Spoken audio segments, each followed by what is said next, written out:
Ditampar di acara elit demi membela pelakor? Ibu mertua lupa seluruh kemewahan itu milikku. Dalam hitungan menit harga diri mereka kulucuti di depan umum. Sebelum cerita dimulai silahkan tulis di kolom komentar dari daerah mana saja. Teman-teman yang menonton cerita ini, jangan lupa like, komen dan subscribe. Agar channel ini bisa semakin berkembang dan mempersembahkan cerita yang lebih menarik lagi.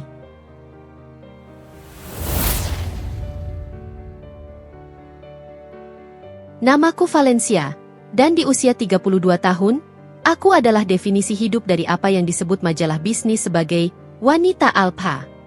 Aku berdiri di depan jendela kaca setinggi langit-langit di penthouse lantai 45 kawasan SCBD ini, menatap Jakarta yang berkabut polusi di bawah sana. Kopi single origin di tanganku sudah mendingin, sama dinginnya dengan suhu ruangan yang dijaga konstan di angka 18 derajat Celcius. Suhu yang tepat untuk mengawetkan furnitur kulit impor Italia, dan mungkin, mengawetkan pernikahan yang sudah mati rasa. Orang-orang mengenalku sebagai CEO dan pendiri Veil Culture, sebuah imperium mode lokal yang berhasil menembus pasar internasional. Mereka melihat wanita muda dengan setelan blazer potong tajam, dagu terangkat, dan tatapan yang bisa membekukan ruangan rapat. Mereka melihat rumah ini, apartemen 2 lantai dengan lift pribadi dan kolam renang infinity, sebagai istana keberhasilan. Namun, mereka salah. Ini bukan istana. Ini adalah etalase. Seperti butik flagship milikku di pusat perbelanjaan elit, segala sesuatu di rumah ini ditata untuk dilihat, bukan untuk dirasakan. Sofa beludru warna emerald itu ada di sana karena cocok dengan warna karpet, bukan karena nyaman diduduki. Lukisan abstrak di dinding itu tergantung di sana karena harganya setara dengan 2 mobil mewah, bukan karena aku mengerti maknanya. Dan pria yang masih tertidur pulas di kamar utama di belakangku, dia hanyalah manekin termahal yang pernah kubeli. Randy, suamiku. Jika kau melihat feed Instagramnya, kau akan melihat sosok suami idaman. Wajah blasteran yang simetris, tubuh atletis hasil gym 5 hari seminggu, dan senyum yang bisa meluluhkan hati para ibu-ibu arisan. Randy adalah mantan model sampul majalah dewasa yang karirnya meredup sebelum sempat bersinar. Ketika aku menikahinya 4 tahun lalu, aku tidak mencari mitra yang setara. Aku mencari wajah. Aku membutuhkan sosok pendamping yang fotogenik untuk mendampingiku di gala dinner. Seseorang yang terlihat bagus saat mengenakan koleksi jas pria Veil Culture. Aku memberinya jabatan komisaris di perusahaanku. Sebuah posisi tanpa meja kerja, tanpa wewenang tanda tangan, dan tanpa otak. Tugasnya hanya satu, tersenyum, terlihat tampan, dan tidak banyak bicara. Awalnya, investasi itu terasa menguntungkan. Citra, power couple, mendongkrak penjualan brandku hingga 200%. Namun, seperti barang pajangan yang terlalu lama kena sorot lampu, Randy mulai retak. Di balik wajah tampannya, ia adalah pria yang hampa. Ia tidak punya ambisi selain menghabiskan limit kartu kredit platinum yang kubayarkan tagihannya setiap bulan.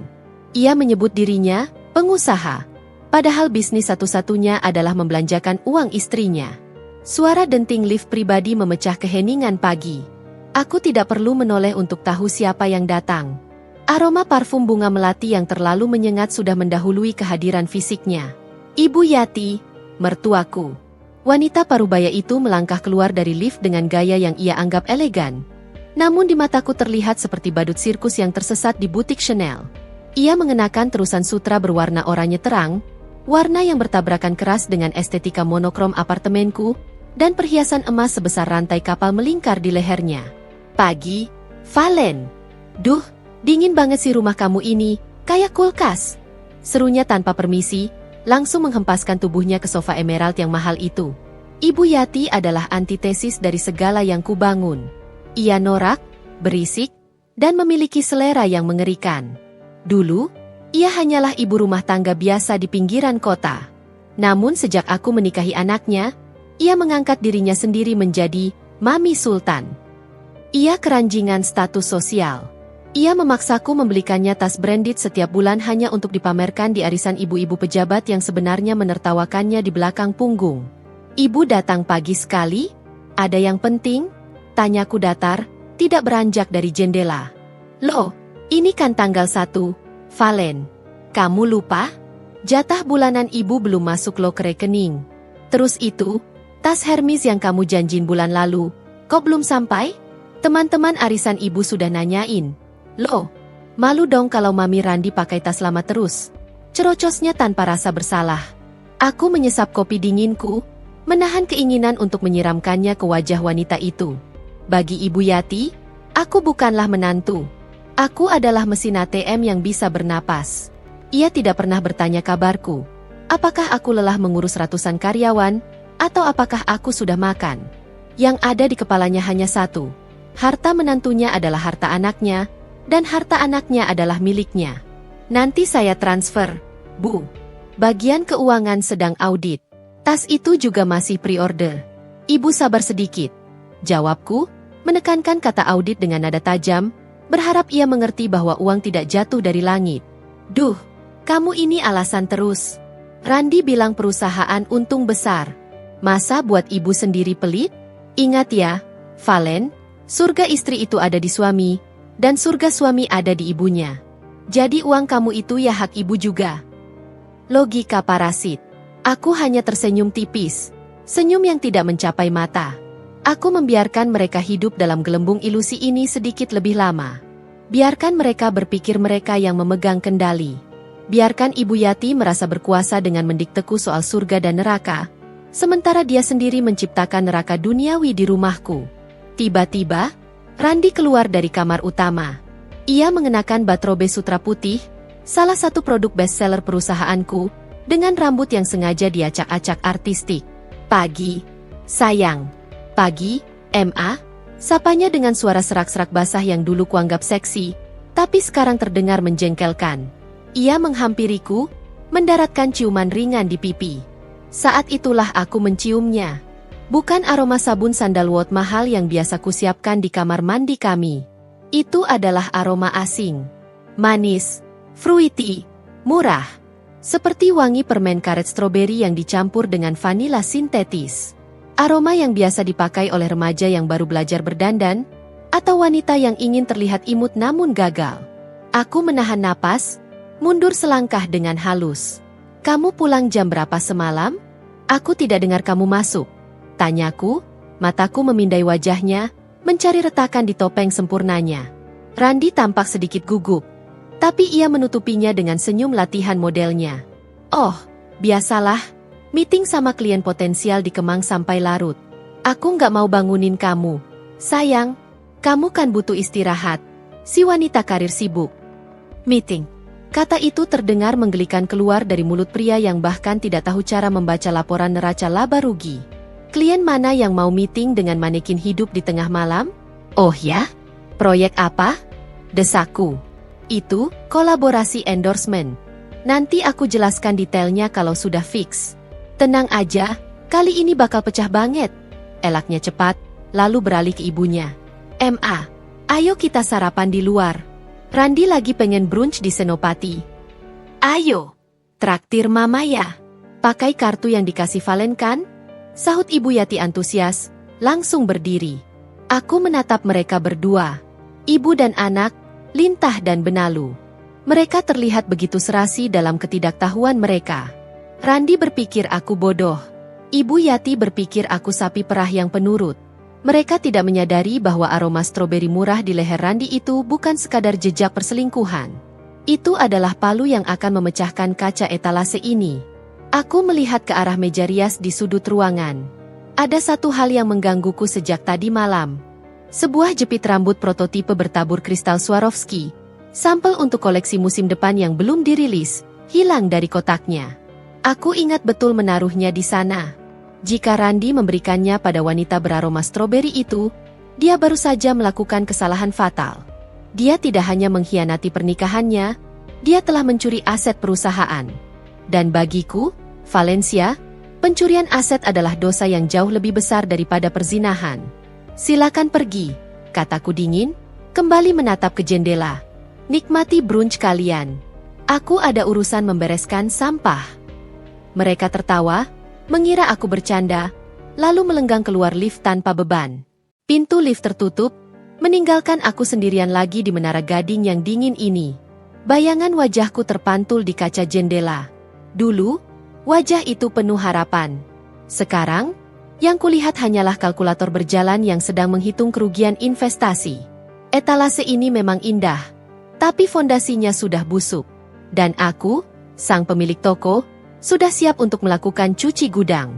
Aku mengambil ponselku, bukan untuk menelepon Randy, tapi untuk membuka aplikasi pelacak GPS yang diam-diam kutanam di mobil sport yang dikendarai suamiku.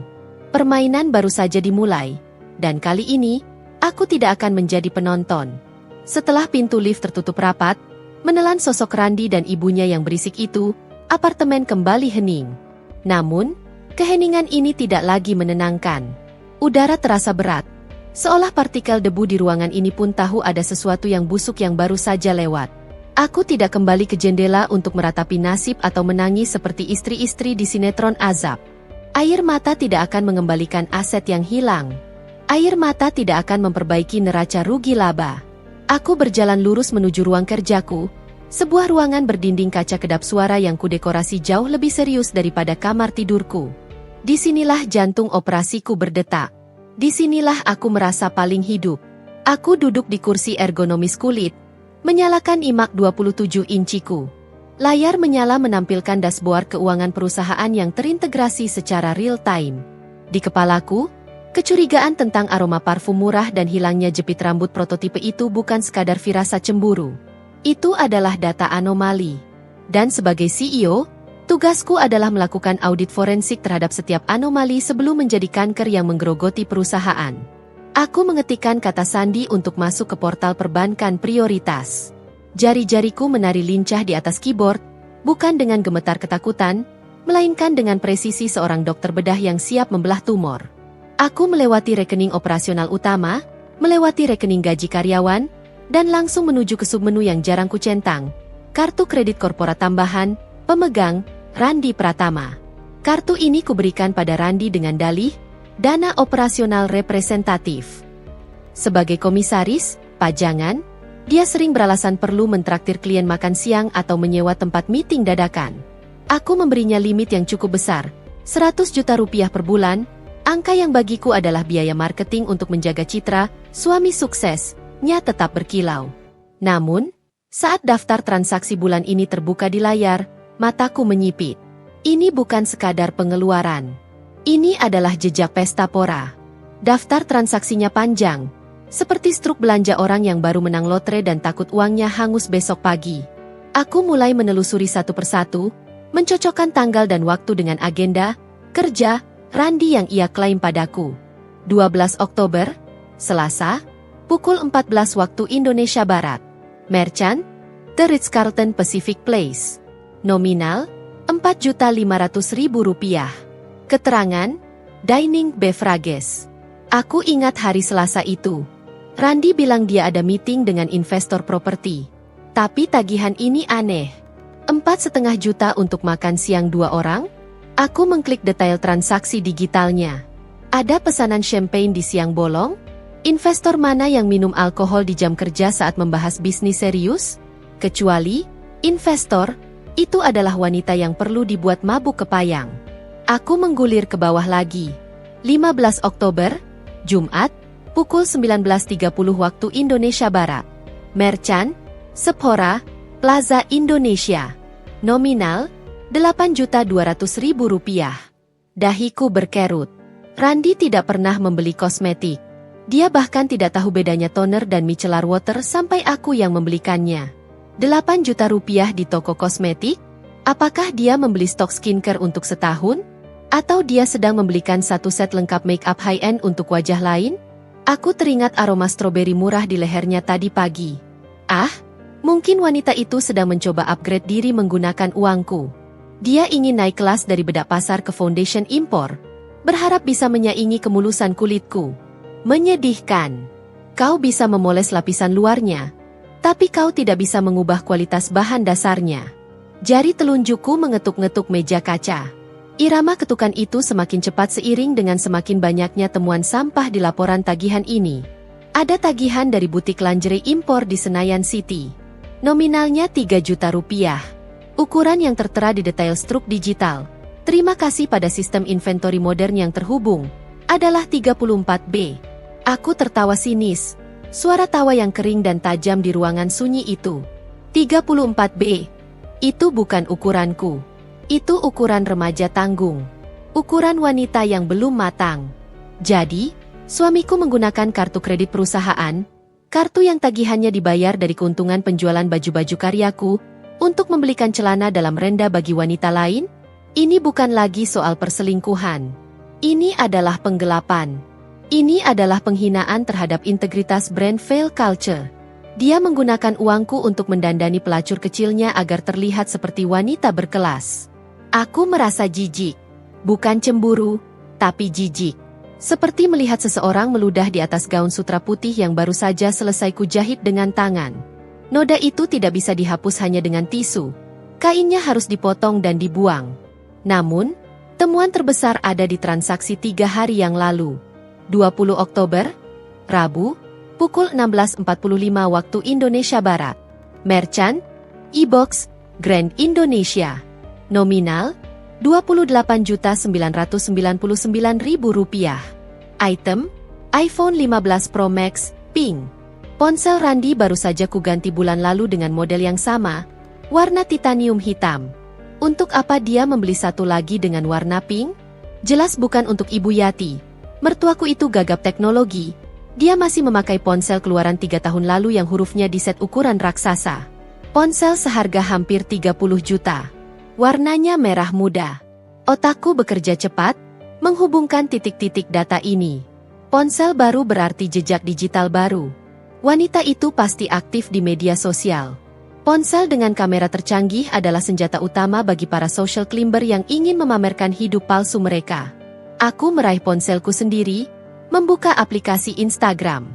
Aku mengetikkan lokasi-lokasi yang tertera di tagihan kartu kredit Randi. The Ritz-Carlton Pacific Place, Sephora Plaza Indonesia. Aku mulai menyisir tag lokasi terbaru di tanggal-tanggal tersebut. Ini pekerjaan yang membosankan bagi orang awam, tapi bagiku, ini adalah riset pasar. Aku mencari pola. Aku mencari wajah.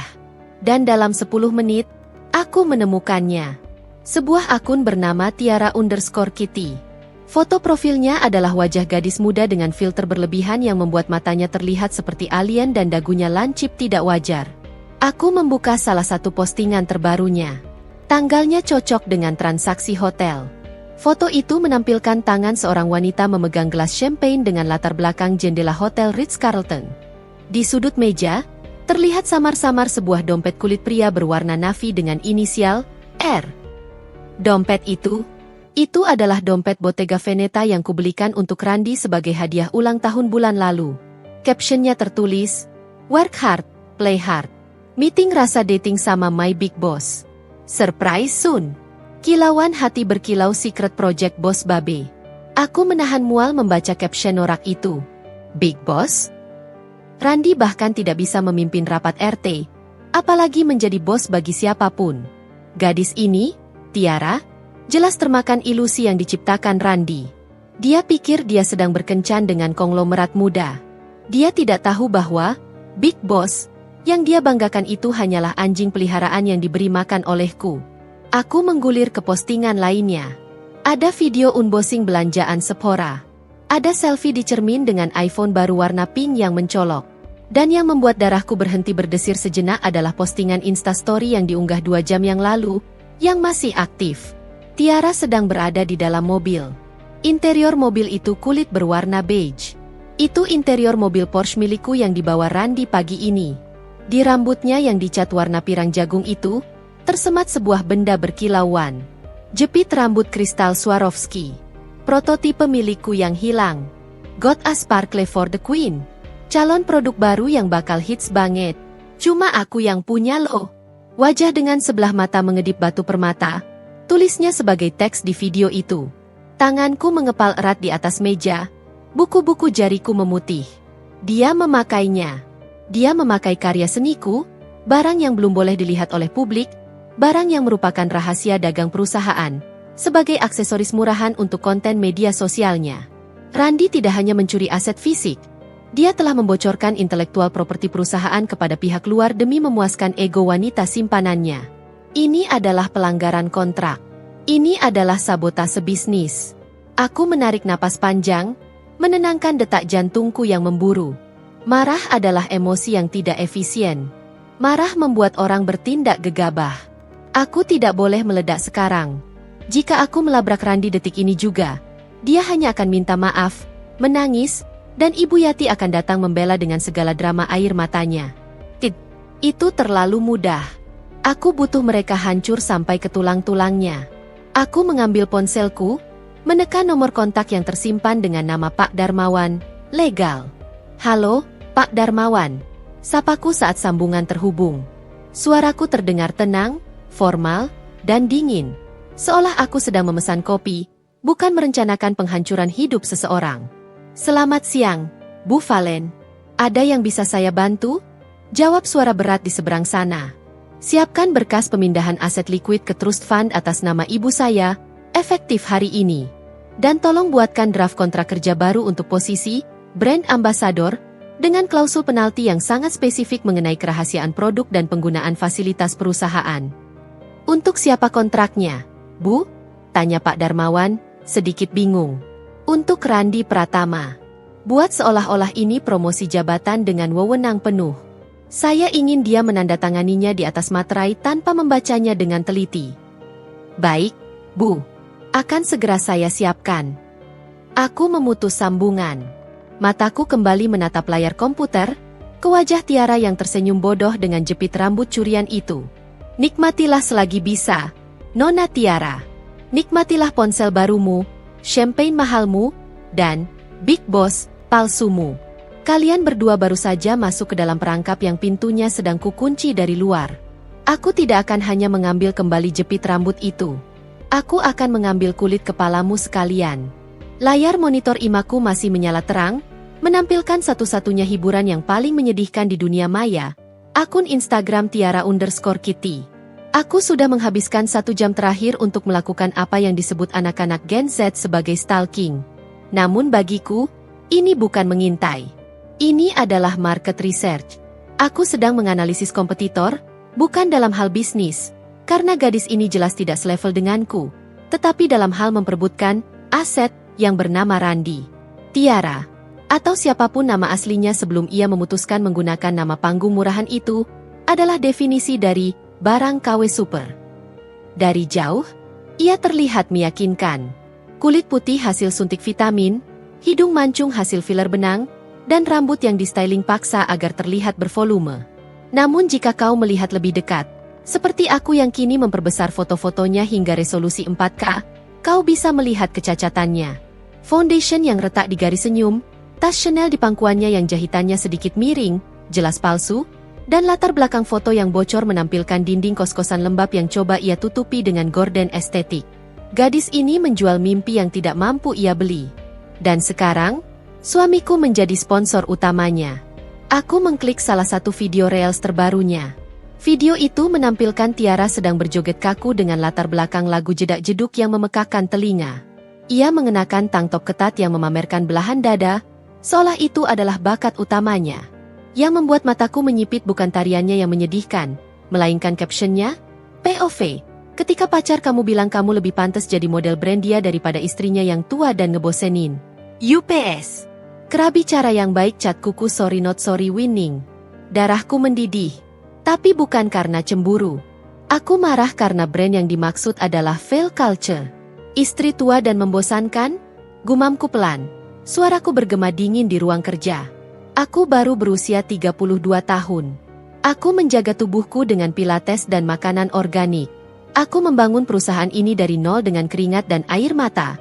Sementara gadis ini hanya modal goyang pinggul dan filter kamera.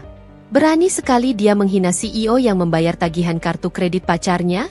Namun, kemarahan adalah energi yang harus disalurkan dengan tepat.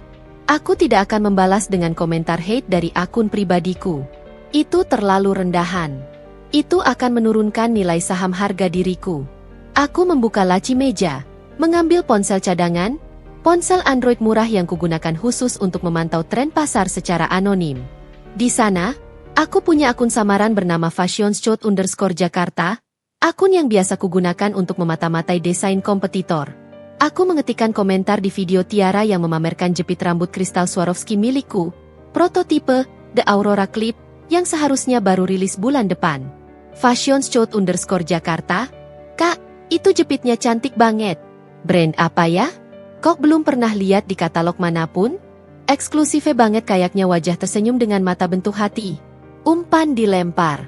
Sekarang, kita tunggu ikannya menyambar. Orang seperti Tiara, yang haus validasi, tidak akan tahan untuk tidak pamer. Hanya butuh waktu 3 menit. Notifikasi muncul. Tiara_Kitty. Hai dear. Makasih ya hati merah 2 ya dong. Ini eksklusif item. Belum rilis di pasaran. Cowok aku yang punya brandnya. Dia kasih ini khusus buat aku jadi orang pertama yang pakai. Katanya aku musenya. Brandnya fail. Tapi SSTTT. Jangan bilang siapa-siapa ya. Aku menatap layar ponsel itu dengan tatapan kosong. Pengakuan tertulis. Randi tidak hanya mencuri barang itu. Dia memberikan narasi bahwa dia adalah pemilik brandnya. Dia mengklaim Fail Culture, perusahaan yang didirikan atas nama Valencia Larasati, sebagai miliknya. Dan lebih parah lagi, dia menjadikan gadis antah berantah ini sebagai muse. Muse Fail Culture adalah wanita-wanita kuat, mandiri, dan berkelas. Bukan pengangguran yang menghabiskan waktu membuat konten tidak bermutu di kamar kos. Randi sedang mencoba melakukan rebranding murahan di belakang punggungku. Dia ingin mengubah citra eksklusif perusahaanku menjadi sirkus norak demi memuaskan ego wanita simpanannya. Aku mengetik balasan lagi, mendorongnya lebih jauh ke jurang. @fashionschout_Jakarta. Wah, seriusan punya Fail? Keren banget pacarnya kak. Berarti kakak bakal jadi face of Fail selanjutnya dong? Cocok banget loh. Kakak jauh lebih fresh daripada model-model mereka yang sekarang. Jawaban Tiara datang lebih cepat, penuh dengan emoji sombong. Tiara_Kitty. Doain aja ya bestie. Wajah dengan sebelah mata mengedip, sebentar lagi emang bakal ada perubahan besar di manajemen katanya. Si Big Boss mau ganti suasana. Katanya yang lama udah expired. Nanti kalau aku udah resmi jadi brand ambassador, aku kasih diskon deh. Memberikan ciuman. Expired. Kadaluarsa. Itu pasti kata-kata Randi. Randi menyebut istrinya sendiri, expired, di depan pelacur kecil ini. Pria yang hidup dari belas kasihanku, pria yang celana dalamnya pun kubelikan, berani menyebutku kadaluarsa? Aku meletakkan ponsel itu di meja dengan hati-hati, seolah benda itu beracun. Informasi ini mengubah segalanya. Ini bukan lagi sekadar perselingkuhan rumah tangga biasa di mana suami bosan dan mencari jajan di luar. Ini adalah kudeta. Randi dan Tiara sedang berhalusinasi bahwa mereka bisa menyingkirkanku dan mengambil alih kerajaanku. Randi pasti berpikir bahwa posisinya sebagai komisaris memberinya kekuatan hukum. Dia lupa, atau mungkin terlalu bodoh untuk membaca, bahwa di akta pendirian perusahaan, hak suara komisaris yang ia pegang adalah 0%. Dia hanyalah boneka yang didudukan di kursi empuk. Dan Tiara, dia hanyalah korban dari kebodohan Randi, sekaligus pelaku yang menikmati barang curian. Dia pikir dia akan menjadi ratu. Padahal, dia hanyalah tikus yang sedang memakan umpan racun. Suara pintu depan apartemen terbuka. Langkah kaki berat terdengar di lorong, diikuti oleh suara tawa Ibu Yati yang melengking. Mereka sudah pulang dari brunch mewah mereka. Aku segera mematikan layar monitor, menyembunyikan ponsel Android murah itu kembali ke laci, dan memasang wajah istri penurut mode standby.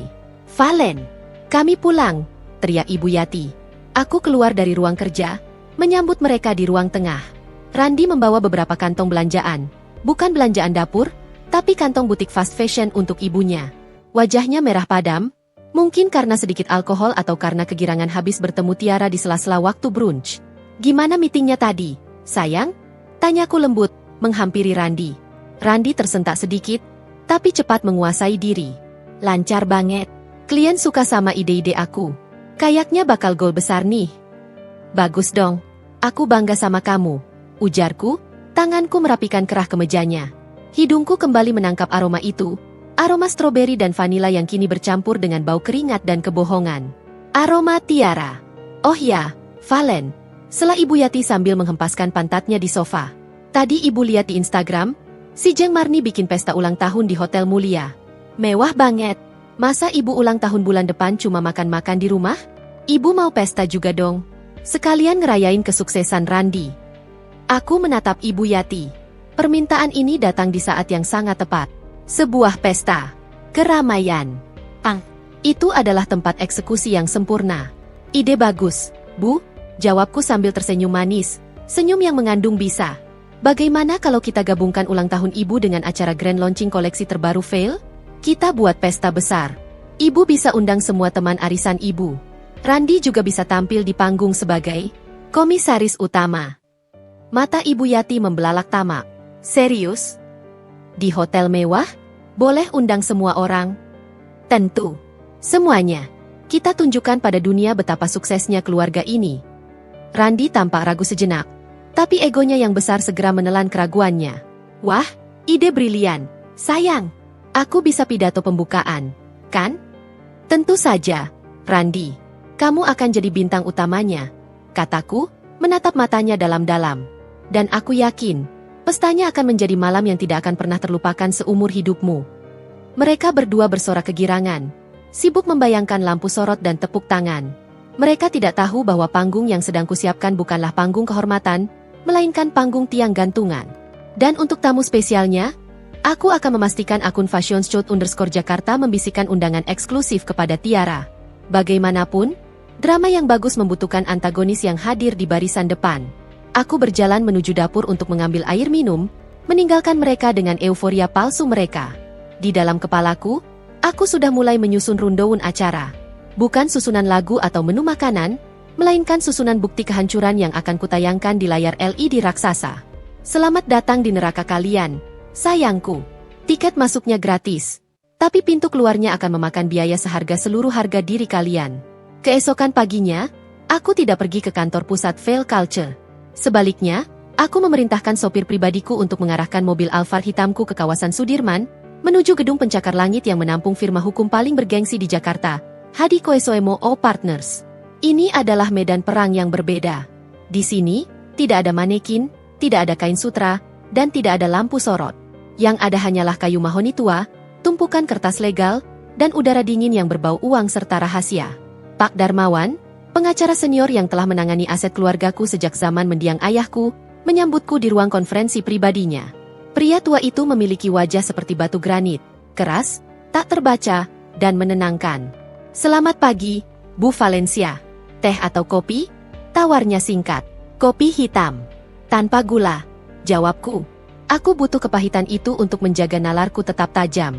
Pak Darmawan meletakkan sebuah map tebal berwarna biru tua di atas meja. Sesuai instruksi telepon ibu kemarin, tim saya sudah bergerak cepat. Kami meninjau kembali perjanjian pranikah ibu dengan Tuan Randy. Aku mengangguk, membuka map itu. Apakah ada celah? Perjanjian pranikah ibu cukup kuat. Pemisahan harta sudah jelas. Namun, Pak Darmawan berhenti sejenak, melepas kacamata bacanya. Ada klausul tentang harta bersama yang diperoleh selama pernikahan.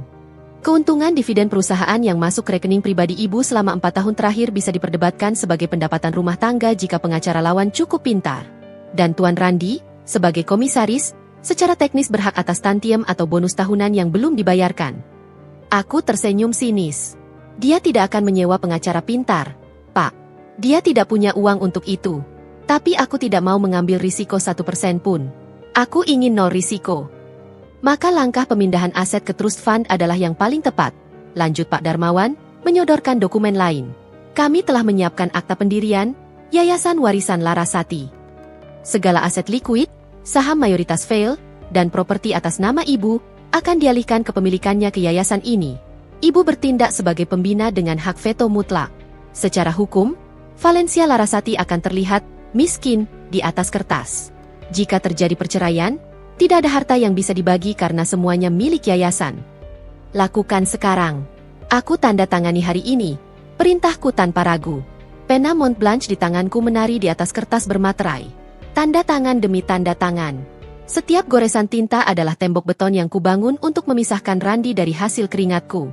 Aku membayangkan wajah Randy dan ibunya saat nanti mereka menuntut harta Gonogini, hanya untuk menemukan bahwa istri yang mereka peras ternyata tidak memiliki apa-apa selain baju yang melekat di badan. Selesai, kataku, menutup dokumen trust fund itu. Sekarang, tentang jebakan tikusnya. Pak Darmawan tersenyum tipis, sebuah ekspresi langka.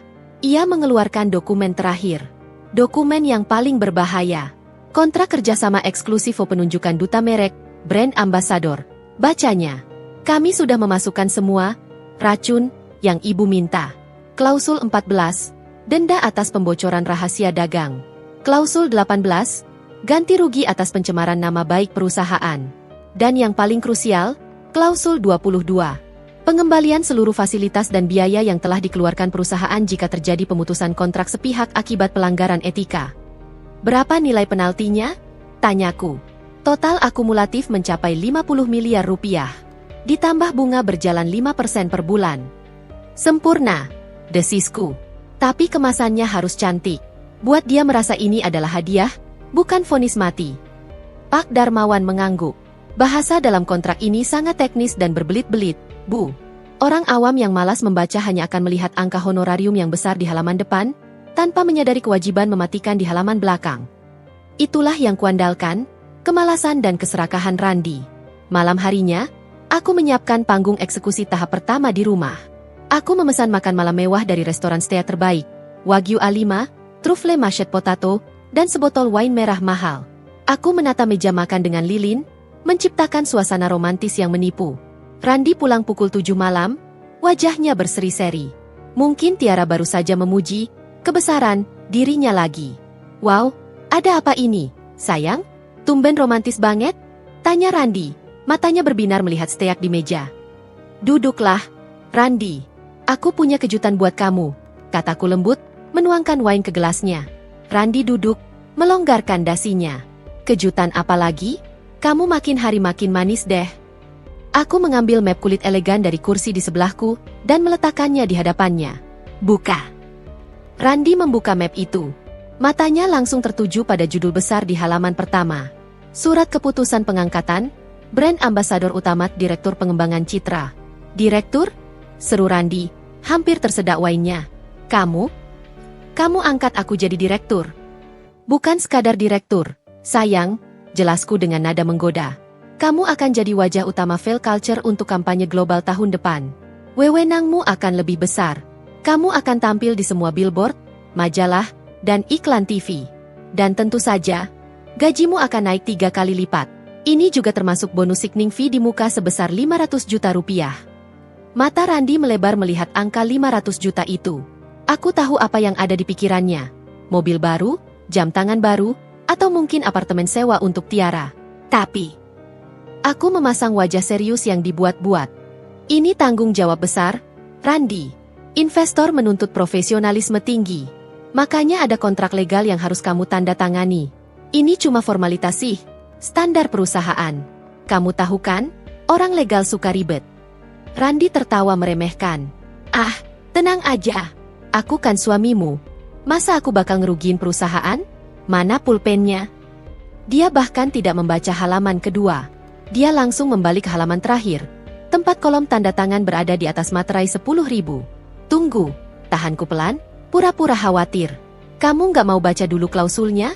Ada aturan soal menjaga rahasia desain dan etika moral lo. Saya. Randi menatapku dengan tatapan yang ia pikir mempesona, padahal terlihat bodoh. Kita ini suami istri. Kontrak ini cuma kertas. Yang penting kan kepercayaan. Aku percaya sama kamu, kamu percaya sama aku. Beres, kan? Kepercayaan. Kata itu terdengar seperti lelucon paling lucu tahun ini. Dia bicara soal kepercayaan sambil menyembunyikan selingkuhan yang memakai jepit rambut curianku.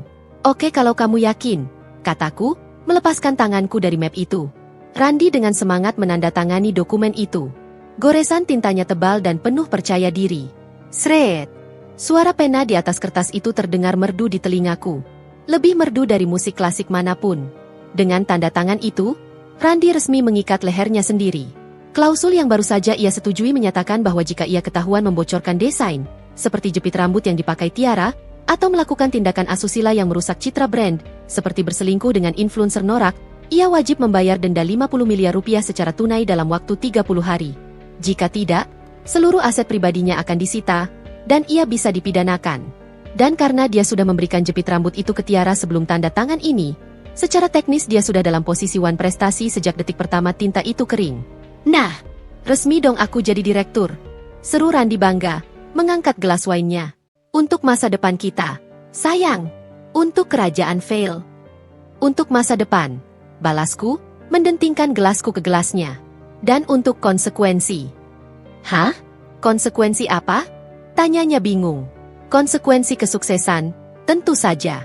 Makin tinggi pohon, makin kencang anginnya, kan? Kilahku cepat.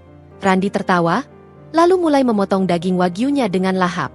Ia makan seperti orang yang kelaparan, tidak menyadari bahwa itu adalah perjamuan terakhirnya sebagai orang bebas. Aku memandanginya makan. Dalam hati, aku menghitung mundur. Map kontrak itu kini tergeletak manis di pinggir meja. Itu bukan lagi sekadar kertas. Itu adalah guillotine, pisau pemenggal, yang talinya sudah kugenggam. Aku hanya tinggal menunggu momen yang tepat untuk melepaskannya. Dan momen itu adalah pesta ulang tahun Ibu Yati minggu depan. Oh ya, sayang, kata Randy dengan mulut penuh daging. Buat pesta mama nanti, boleh nggak aku ajak beberapa rekan kerja baru? Ada influencer muda yang potensial banget buat diajak kolaborasi. Namanya Tiara. Dia punya engagement bagus di TikTok. Aku hampir tersedak ludahku sendiri karena keberanian atau kebodohan pria ini. Dia ingin membawa selingkuhannya ke pestaku, di depan mataku. Dia benar-benar menggali kuburannya sendiri, lalu memesan batu nisannya sekalian. Tentu saja, Randy, jawabku dengan senyum malaikat pencabut nyawa. Ajak dia. Aku sangat ingin bertemu dengannya. Pastikan dia berdandan yang cantik. Dia akan jadi tamu kehormatan kita. Randy tersenyum lebar, merasa menang. Dia pikir dia telah berhasil menyelundupkan mainan barunya ke dalam istana. Dia tidak tahu, dia baru saja menyerahkan leher mainannya itu langsung ke bawah pisauku. Malam itu, saat Randy tertidur pulas dengan mimpi indahnya tentang jabatan direktur, aku mengirim pesan singkat ke Pak Darmawan. Target terkunci. Kontrak ditandatangani. Siapkan berkas gugatan untuk dieksekusi tanggal 15. Aku mematikan lampu tidur. Gelap menyelimuti kamar, tapi mataku tetap terbuka lebar, menatap langit-langit. Tidak ada rasa bersalah. Tidak ada keraguan. Gunting sudah berada dalam lipatan. Kain sutra itu akan segera terobek, dan suara robekannya akan menjadi simfoni kemenanganku. Menjelang hari besar itu, gabungan antara peluncuran koleksi, The Golden Era, dan pesta ulang tahun Ibu Yati, rumahku berubah menjadi markas komando militer yang menyamar sebagai salon kecantikan. Bedanya, jika jenderal militer menyusun strategi untuk meminimalkan korban jiwa, aku menyusun strategi untuk memaksimalkan rasa malu. Aku telah menyewa Grand Ballroom Hotel Bintang 5 di kawasan Kuningan. Undangan VVIP telah disebar ke editor majalah mode, sosialita papan atas, dan tentu saja, teman-teman arisan Ibu Yati yang jumlahnya membengkak dari 10 menjadi 50 orang. Ibu Yati bersikeras mengundang semua orang yang pernah meremehkannya, mulai dari tetangga lama di kampung hingga kasir minimarket langganannya. Biarkan mereka lihat. Valen, biar mereka tahu kalau Mami Yati sekarang sudah di level yang berbeda. Serunya pagi itu saat sesi fitting baju. Aku tersenyum, mengangguk setuju. Tentu, Bu. Kita buat mata mereka sakit melihat kemewahan Ibu. Aku membawa Ibu Yati ke ruang ganti pribadiku. Di sana, tergantung sebuah gaun yang sudah kusiapkan khusus untuknya. Itu adalah gaun panjang berwarna emas metalik dengan taburan payet yang sangat padat dan ekor menjuntai 2 meter. Secara teknis, gaun itu adalah produk gagal dari koleksi tahun lalu. Desainerku menyebutnya, bencana disco. Bahannya terlalu kaku. Potongannya membuat si pemakai terlihat seperti lemper yang dibungkus kertas kado emas. Dan payetnya membuat suara kresek-kresek yang mengganggu setiap kali bergerak. Kami tidak pernah merilisnya karena itu adalah penghinaan terhadap estetika fail culture. Tapi bagi Ibu Yati, yang seleranya didikte oleh prinsip, makin silau makin mahal, gaun itu adalah mahakarya. Ya ampun, Valen. Ini emas asli? Teriaknya histeris saat melihat gaun itu berkilauan ditimpa lampu. Ini limited edition haute couture, Bu. Hanya ada satu di dunia. Saya desain khusus untuk Ratu Malam ini, dustaku dengan lancar. Harganya kalau dijual di pasaran bisa seharga mobil LCGC baru. Mata Ibu Yati berbinar tamak. Ia segera menyambar gaun itu dan mencobanya. Saat ia keluar dari kamar ganti, aku harus menahan tawa agar tidak meledak. Ia terlihat persis seperti piala Oscar yang obesitas dan dibalut plastik bubble wrap. Gaun itu terlalu ketat di bagian perut, menonjolkan lemaknya, dan warnanya membuat kulitnya terlihat kusam. Namun, di depan cermin, Ibu Yati berputar-putar dengan bangga, merasa dirinya secantik Cinderella. Gimana, Valen? Ibu kelihatan langsing kan? Tanyanya sambil menahan napas. Sempurna, Bu. Sangat Semua orang pasti tidak akan bisa melepaskan pandangan dari Ibu, jawabku jujur. Memang benar, tidak ada yang akan bisa memalingkan wajah dari bencana fashion berjalan ini. Oh ya, Bu, tambahku, mengambil sebuah kotak beludru dari laci. Untuk melengkapi penampilan Ibu, pakai tas ini. Aku mengeluarkan sebuah tas tangan kulit buaya berwarna merah cabai. Tas ini adalah barang rejek pabrik karena ada cacat pewarnaan di bagian bawah dan pegangannya mudah putus jika diisi beban berat. Ini tas prototype eksklusif. Belum rilis di toko. Cocok banget sama gaun emas ibu. Merah dan emas, warna keberuntungan. Ibu Yati menyambar tas itu seolah takut aku berubah pikiran. Duh, menantu ibu memang paling pinter. Makasih ya, sayang. Nanti ibu pamerin ke Jeng Marni yang sombong itu. Dia tidak tahu, tas itu akan menjadi bom waktu. Aku sengaja mengaturnya agar saat dia berjalan di red carpet nanti, tali tas itu akan berada dalam kondisi kritis. Sedikit guncangan, dan plak, tas itu akan putus, menumpahkan isinya yang, aku yakin, penuh dengan permen gratisan dan tisu bekas ke lantai marmer hotel. Setelah memastikan badut sirkusku siap dengan kostumnya, aku beralih ke target kedua, Tiara. Aku kembali ke ruang kerjaku yang dingin, membuka ponsel, khusus, akun _Jakarta kembali beraksi. Di Instagram, Tiara sudah mulai memposting persiapan acara besarnya. Dia mengunggah foto undangan VVIP yang diberikan Randy. Undangan itu berlapis emas, sangat elegan, kontras dengan caption norak yang ia tulis. Invited to the biggest fashion event of the year. Kilauan siap-siap mendampingi Big Boss di barisan depan. Sorry ya yang cuma bisa nonton dari live streaming. Level kita beda. Chat kuku VVIP Guest Queen Rifle. Aku mengetik pesan DM, direct message, melalui akun anonimku. Aku harus memastikan dia datang dengan atribut yang tepat, atribut yang akan mengirimnya ke penjara. _Jakarta. Wah, kakak diundang ke grand launching fail. Gila, keren banget. Pasti kakak bakal jadi pusat perhatian deh. Dengar-dengar, istri bosnya itu, si Valen, bakal pakai baju warna hitam membosankan. Kakak harus lebih stand out dong. Tiara membalas dalam hitungan detik. Dia pasti sedang memegang ponselnya 24 jam, menunggu validasi. Tiara_Kitty, pasti dong. Beb, aku udah siapin dress seksi warna merah nyala. Biar si nenek lampir itu kebanting. Hahaha. Aku tersenyum miring. Bagus. Dia akan terlihat seperti noda darah di atas kain putih. Kontras yang sempurna untuk sasaran tembak. Aku mengetik lagi, memberikan dorongan terakhir. _Jakarta. By the way kak, jepit rambut Swarovski yang kemarin itu wajib dipakai loh. Itu kan simbol kalau kakak adalah the next phase of fail. Kalau kakak pakai itu di acara resmi, itu kayak deklarasi kemenangan gitu. Orang-orang fashion pasti langsung ngeh kalau kakak lebih spesial daripada istrinya. Ini adalah umpan psikologis. Tiara, dengan otaknya yang dangkal, akan melihat ini sebagai saran brilian untuk memamerkan dominasinya. Dia tidak sadar bahwa mengenakan barang curian, yang merupakan rahasia dagang, di acara peluncuran resmi produk tersebut adalah bunuh diri hukum. Tiara_Kitty, you are right.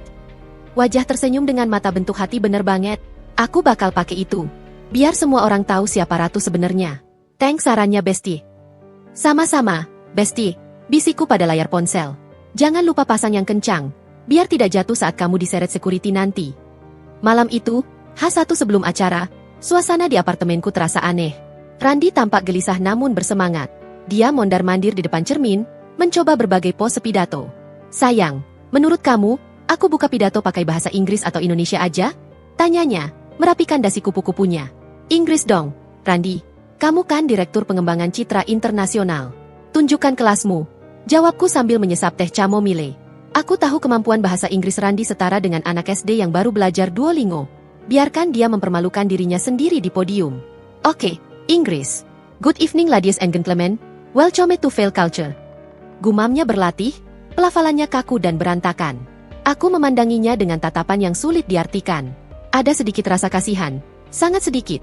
Seperti melihat seekor sapi yang berjalan riang menuju rumah jagal karena mengira akan diberi rumput segar. Randy berbalik, menatapku. Valen, kamu gak marahkan kalau Tiara datang besok? Dia cuma rekan kerja lo. Aku cuma mau bantu dia networking. Aku meletakkan cangkir tehku. Marah? Kenapa aku harus marah? Justru aku berterima kasih. Randy, kamu membawa warna baru ke dalam hidupku yang membosankan ini. Kamu memang istri terbaik. Serunya, lalu memelukku. Pelukannya terasa dingin. Bukan karena suhu tubuhnya, tapi karena aku sudah mematikan saklar perasaanku padanya. Tubuhku di sana, tapi jiwaku sedang duduk di kursi hakim, memegang palu vonis. Tidurlah, Randy. Besok adalah hari besarmu. Kamu butuh energi untuk menghadapi semuanya. Bisikku di telinganya. Randy melepaskan pelukan, mencium keningku, lalu melompat ke tempat tidur seperti anak kecil di malam Natal. Dia memimpikan tepuk tangan dan kilatan kamera. Aku berjalan ke balkon, menatap lampu-lampu kota Jakarta. Angin malam menerpa wajahku, membawa aroma hujan yang akan turun. Semua bidak sudah di posisinya. Ibu Yati dengan gaun emas norak dan tas cacat produksi.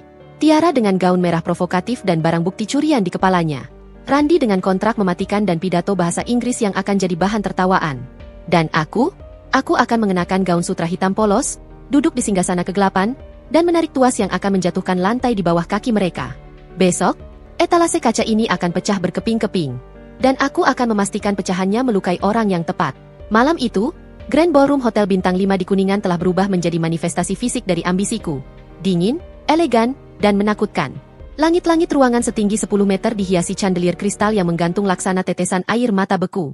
Dinding-dindingnya dilapisi kain bludru hitam, menciptakan kontras tajam dengan panggung utama yang diterangi lampu sorot putih menyilaukan. Di tengah panggung, layar LED raksasa berukuran 8x4 meter mendominasi pandangan. Saat ini, layar itu menampilkan logo Fail Culture yang berputar perlahan dalam animasi emas. Namun, hanya aku dan tim teknisi di belakang panggung yang tahu bahwa playlist video di sistem itu memuat lebih dari sekadar profil perusahaan. Ada sebuah file video khusus yang tersembunyi di folder terenkripsi, menunggu satu klik untuk mengubah malam penghargaan ini menjadi malam penghakiman. Aku berdiri di balkon VIP lantai 2, memegang gelas sparkling water. Dari ketinggian ini, aku memiliki sudut pandang Tuhan, atau lebih tepatnya, sudut pandang seorang dalang yang melihat boneka-bonekanya mulai memasuki kotak mainan. Aku mengenakan gaun sutra hitam selek rancanganku sendiri. Potongannya minimalis, tanpa payet, tanpa rendah. Satu-satunya aksesoris yang kupakai adalah jam tangan Cartier dan cincin berlian solitaire di jari manis kiri, cincin pernikahan yang sebentar lagi akan kehilangan maknanya. Penampilanku adalah kanvas kosong, sengaja diciptakan untuk membuat badut-badut, sirkusku terlihat semakin mencolok dan norak. Dan benar saja, badut pertama telah tiba. Dari pintu masuk utama, Ibu Yati melenggang masuk dengan kepercayaan diri yang melampaui akal sehat. Gaun emas metalik, bencana disco, itu memantulkan cahaya lampu sorot dengan agresif, membuatnya terlihat seperti bungkus permen coklat raksasa yang berjalan tersendat-sendat. Suara gesekan payet gaunnya, kresek, kresek, terdengar samar bahkan sampai ke balkon VIP. Di lengannya, tas kulit buaya merah cacat produksi itu tergantung manis. Ia melambai-lambaikan tangan ke arah fotografer sewaan, menyeringai lebar hingga gincunya menempel di gigi. Di belakangnya, rombongan teman-teman arisannya mengekor. Aku bisa melihat ekspresi mereka. Di depan Ibu Yati, mereka tersenyum manis dan memuji. Namun begitu Ibu Yati berbalik, mereka saling menyenggol dan menahan tawa, berbisik mengejek penampilan norak sang Mami Sultan. "Lihat tuh, kayak lampion Imlek berjalan," bisik salah satu tamu, yang suaranya tertangkap oleh mikrofon ambience yang salurannya terhubung ke AirPC-ku. Aku tersenyum tipis. "Nikmatilah, Ibu. Nikmati tepuk tangan palsu itu. Itu adalah satu-satunya apresiasi yang akan Ibu dapatkan malam ini sebelum realitas merenggut semuanya." Tak lama kemudian, Randi muncul. Sang Direktur Pengembangan Citra. Ia mengenakan setelan jas tuxedo putih yang dipadukan dengan dasi kupu-kupu merah marun. Ia terlihat tampan, harus kuakui. Wajahnya yang simetris dan senyumnya yang terlatih memang aset visual yang bagus. Sayangnya, otak di balik wajah itu kosong melompong. Randi berjalan menyalami para investor dan tamu undangan dengan gaya yang dibuat-buat. Ia tertawa terlalu keras, menepuk bahu orang-orang penting terlalu akrab, dan sesekali menyelipkan kata-kata bahasa Inggris yang gramarnya berantakan. Yes, big project coming soon. Very how do you say explosive? Celotehnya pada seorang importir tekstil dari India. Eksplosif. Pilihan kata yang sangat tepat. Randi, malam ini memang akan meledak. Aku memutuskan untuk turun dari menara gadingku. Permainan ini membutuhkan sentuhan personal. Aku menuruni tangga melingkar dengan anggun, membelah kerumunan tamu yang langsung membukakan jalan bagiku. Aura otoritasku membuat mereka segan. "Sayang, kamu di sini," seru Randi saat melihatku. Ia segera merangkul pinggangku, mencoba memamerkan kemesraan di depan kamera wartawan. "Kamu terlihat gugup, Pak Direktur," bisikku, tubuhku kaku dalam rangkulannya. "Sedikit. Tapi aku siap. Naskah pidatonya sudah aku hafal. Good evening ladies and gentlemen." "Simpan untuk nanti, Randi. Fokus pada tamumu," potongku halus. Tepat saat itu, tamu yang paling kutunggu akhirnya menampakkan diri. Dari pintu samping, Tiara masuk. Ia tidak mengecewakan ekspektasiku. Gaun merah menyala yang ia kenakan sangat ketat, dengan belahan paha yang terlalu tinggi untuk acara korporat elegan, dan belahan dada yang seolah berteriak minta perhatian. Ia terlihat seperti penyanyi dangdut yang salah masuk ke acara opera. Namun, mataku langsung terkunci pada satu objek di kepalanya. Di antara rambut pirang jagungnya yang dicurli berlebihan, berkilau sebuah benda kecil yang menangkap cahaya lampu chandelier. Jepit rambut kristal Swarovski, The Aurora Clip. Prototipe rahasiaku. Barang bukti pelanggaran kontrak nomor 1. Tiara berjalan dengan dagu terangkat, matanya memindai ruangan dengan tatapan lapar. Saat ia melihat Randi, wajahnya berbinar. Ia hendak melambai, tapi Randi memberinya kode mata panik agar tidak terlalu agresif di depan umum. Aku melepaskan diri dari rangkulan Randi dan berjalan lurus menuju Tiara. Jantung Randi pasti berhenti berdetak saat melihat istrinya menghampiri selingkuhannya. "Selamat malam," sapaku, berdiri tepat di hadapan Tiara. Tinggi badanku yang ditopang heel 10 cm membuatku menjulang di atasnya. Tiara tampak terkejut. Tapi ia segera memasang topeng keberanian palsunya. "Malam, Kak Valen." "Wah, ketemu juga. Kenalin, aku Tiara, partner kerja Pak Randi." Ia mengulurkan tangan. Kukunya dihiasi nail art yang rumit dan norak. Aku menyambut tangannya, remasanku sedikit lebih kuat dari yang seharusnya. "Ah, Tiara. Randi banyak bercerita tentang potensimu." Mata Tiara berbinar licik. "Oh ya? Semoga cerita yang bagus-bagus ya, Kak. Aku emang lagi banyak brainstorming sama Pak Randi buat proyek masa depan." "Tentu saja. Masa depan?" Ulangku datar. Mataku kemudian beralih, menatap tajam ke arah jepit rambut di kepalanya. "Dan aksesoris rambutmu sangat unik.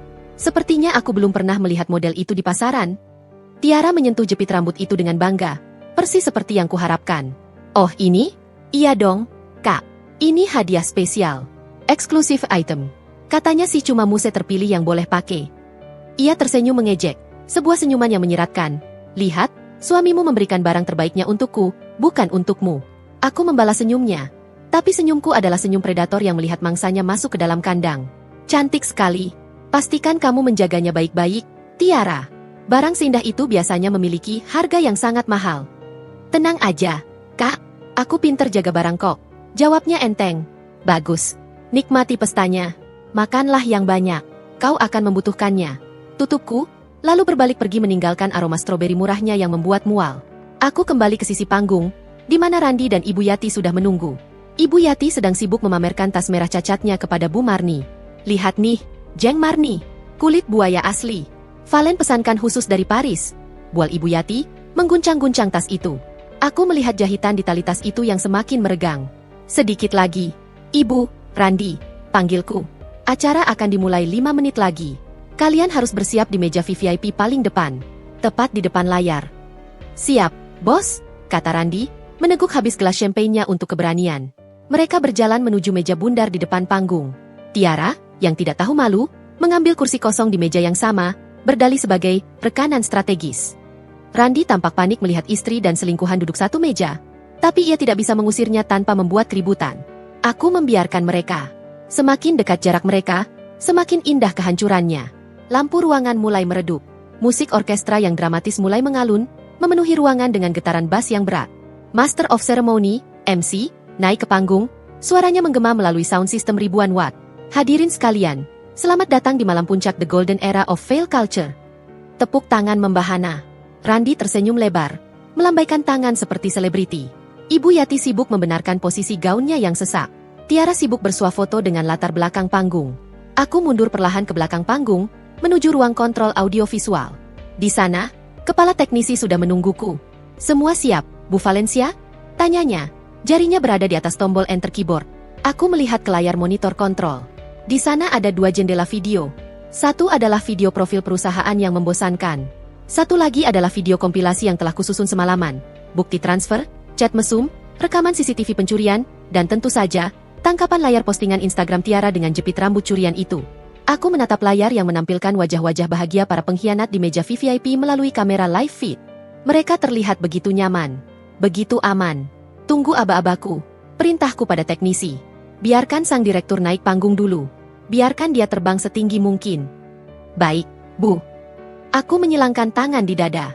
Detak jantungku tenang, stabil, sedingin es. Di luar sana, Randi sedang berdiri, merapikan jasnya, bersiap untuk momen terbesar dalam karirnya. Dia pikir dia akan memberikan pidato kemenangan. Dia tidak tahu, pidato itu akan menjadi kata-kata terakhirnya sebagai manusia yang memiliki harga diri. Lampu sorot utama kini terfokus ke tengah panggung, menyinari Randi yang berdiri di balik podium akrilik transparan. Ia tampak gagah dari kejauhan, manekin sempurna dalam balutan tuxedo putih. Namun, begitu ia membuka mulut, ilusi itu mulai retak. "Good evening, ladies and gentlemen and old investors present here," ucap Randi dengan percaya diri yang salah tempat. Aku mendengar desahan pelan dari beberapa editor majalah mode di barisan depan. "Gentlemans."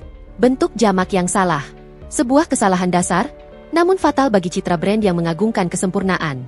Randi melanjutkan pidatonya dengan naskah yang sepertinya ia improvisasi sendiri, karena merasa naskah dari tim public relations kurang menggigit. Hasilnya adalah bencana linguistik. Ia bicara berputar-putar tentang sinergi, big money, dan fashionable vibe tanpa substansi. Namun, drama sesungguhnya bukan terjadi di atas panggung, melainkan di meja VIP nomor 1, tepat di bawah hidung Randi. Dari posisi berdiriku di sisi panggung yang gelap, aku mengamati Ibu Yati. Ia terlihat gelisah. Gaun emas, bencana disco-nya jelas membuatnya sesak napas. Ia terus-menerus mengipasi wajahnya dengan undangan tebal, sementara tangan kirinya mencengkeram erat tas kulit buaya merah cacat produksi yang kuberikan. Di sebelahnya, Tiara tampak bosan. Ia sibuk merekam Instastory, mengarahkan kamera ke wajahnya sendiri alih-alih ke Randi yang sedang berpidato. Sesekali, ia melirik sinis ke arah gaun Ibu Yati yang memakan tempat duduknya. Momennya sebentar lagi, bisikku pada diri sendiri. Sesuai rundown, MC meminta para tamu VVIP untuk berdiri dan melakukan toast kehormatan. Mohon para tamu VVIP untuk berdiri dan mengangkat gelas. Seru Randi dari panggung, merasa dirinya raja dunia. Ibu Yati, yang haus akan sorotan, berdiri dengan antusiasme yang terlalu berlebihan. Ia menyambar gelas wine dengan tangan kanan, dan dengan gerakan menyentak, ia mengangkat tas merahnya dengan tangan kiri agar tertangkap kamera. Itulah saat gravitasi dan jahitan yang rapuh bekerja sama. Krak! Bunyi sobekan kulit terdengar cukup jelas di tengah jeda pidato. Tali tas kulit buaya itu putus. Badan tas yang berat itu jatuh bebas, menghantam lantai marmer dengan suara gedebuk yang memalukan. Kuncinya yang longgar terbuka akibat benturan, dan dalam sekejap, isi tas, Mami Sultan, itu berhamburan keluar laksana muntahan sampah. Bukan kempek powder Chanel atau dompet kartu kredit yang menggelinding keluar, melainkan 3 bungkus lemper ayam berminyak yang ia selundupkan dari ruang tunggu, segenggam permen mint gratisan hotel, dan gumpalan tisu bekas yang kusut. Waktu seolah berhenti. Para sosialita di meja sebelah menatap horor ke arah lemper yang menggelinding mendekati sepatu low boutin mereka. Keheningan canggung menyelimuti area VVIP, mematikan euforia pidato Randi. UPS. Tuh kan, barang KW emang gak bisa bohong, celetuk Tiara dengan suara yang cukup keras, lalu tertawa mengejek sambil menutup mulutnya. Duh, tante, malu-maluin banget sih bawa bekal lemper ke gala dinner. Wajah Ibu Yati berubah warna dari merah padam menjadi ungu. Rasa malu yang menghantamnya begitu brutal. Ia, yang ingin dicitrakan sebagai sosialita papan atas, baru saja tertangkap basah membawa mentalitas, bungkus makanan, ke acara bintang 5. Dan tas yang ia banggakan, tas yang kubilang prototipe eksklusif, hancur begitu saja. Para tamu mulai berbisik dan terkikik. Kamera wartawan yang tadinya menyorot Randi kini bergeser, menangkap momen memalukan sang ibu direktur yang sedang memunguti lemper di lantai. Randi di atas panggung membeku, bingung melihat keributan di bawah. "Ma, ada apa?" Ibu Yati tidak menjawab. Ia dikuasai amarah defensif. Ia tidak bisa menyalahkan dirinya sendiri. Ia butuh kambing hitam. Matanya yang liar mencari sasaran. Dan ia menemukanku yang sedang berdiri tenang di sisi panggung. Ia menyeret kakinya yang terbungkus gaun sempit, menerobos barikade pelayan, dan menghampiriku di area semi belakang panggung yang tertutup tirai beludru, menyeret Tiara yang masih tertawa bersamanya. "Valencia!" jeritnya, suaranya parau menahan tangis dan amarah. Aku berdiri tegak, memasang wajah polos. "Ibu, ada apa? Kenapa ibu meninggalkan meja saat Randi sedang pidato? Itu tidak sopan. Jangan pura-pura bodoh kamu." Ibu Yati melemparkan bangkai tas merah itu ke kakiku. "Kamu sengaja kan? Kamu kasih tas rongsokan ini ke ibu biar ibu malu. Katanya tas mahal. Katanya prototype. Ternyata sampah. Tali putus cuma gara-gara diangkat. Kamu mau mempermalukan ibu di depan teman-teman arisan? Hah?" Tiara, yang menikmati drama ini, ikut memanaskan suasana. Ia merangkul lengan Ibu Yati, berpura-pura simpati. "Iya nih, tante. Jahat banget sih Kak Valen. Masa mertua sendiri dikasih barang reject? Kalau aku sih, Mas Randi selalu kasih yang autentik. Lihat nih jepit rambut aku, kokoh dan berkilau. Beda kelas emang." Darahku berdesir mendengar kelancangan pelacur kecil itu membandingkan barang curian dengan strategi bisnisku. "Ibu," jawabku dingin, menatap mata mertuaku tanpa rasa takut. "Tas itu putus bukan karena kualitasnya. Tas itu putus karena ibu mengisinya dengan sampah.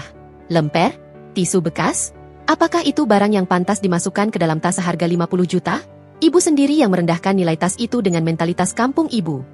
Kata-kataku menohok tepat di ulu hatinya. Kebenaran adalah senjata yang paling menyakitkan bagi orang yang hidup dalam kebohongan. Napas Ibu Yati memburu. Ia merasa terpojok.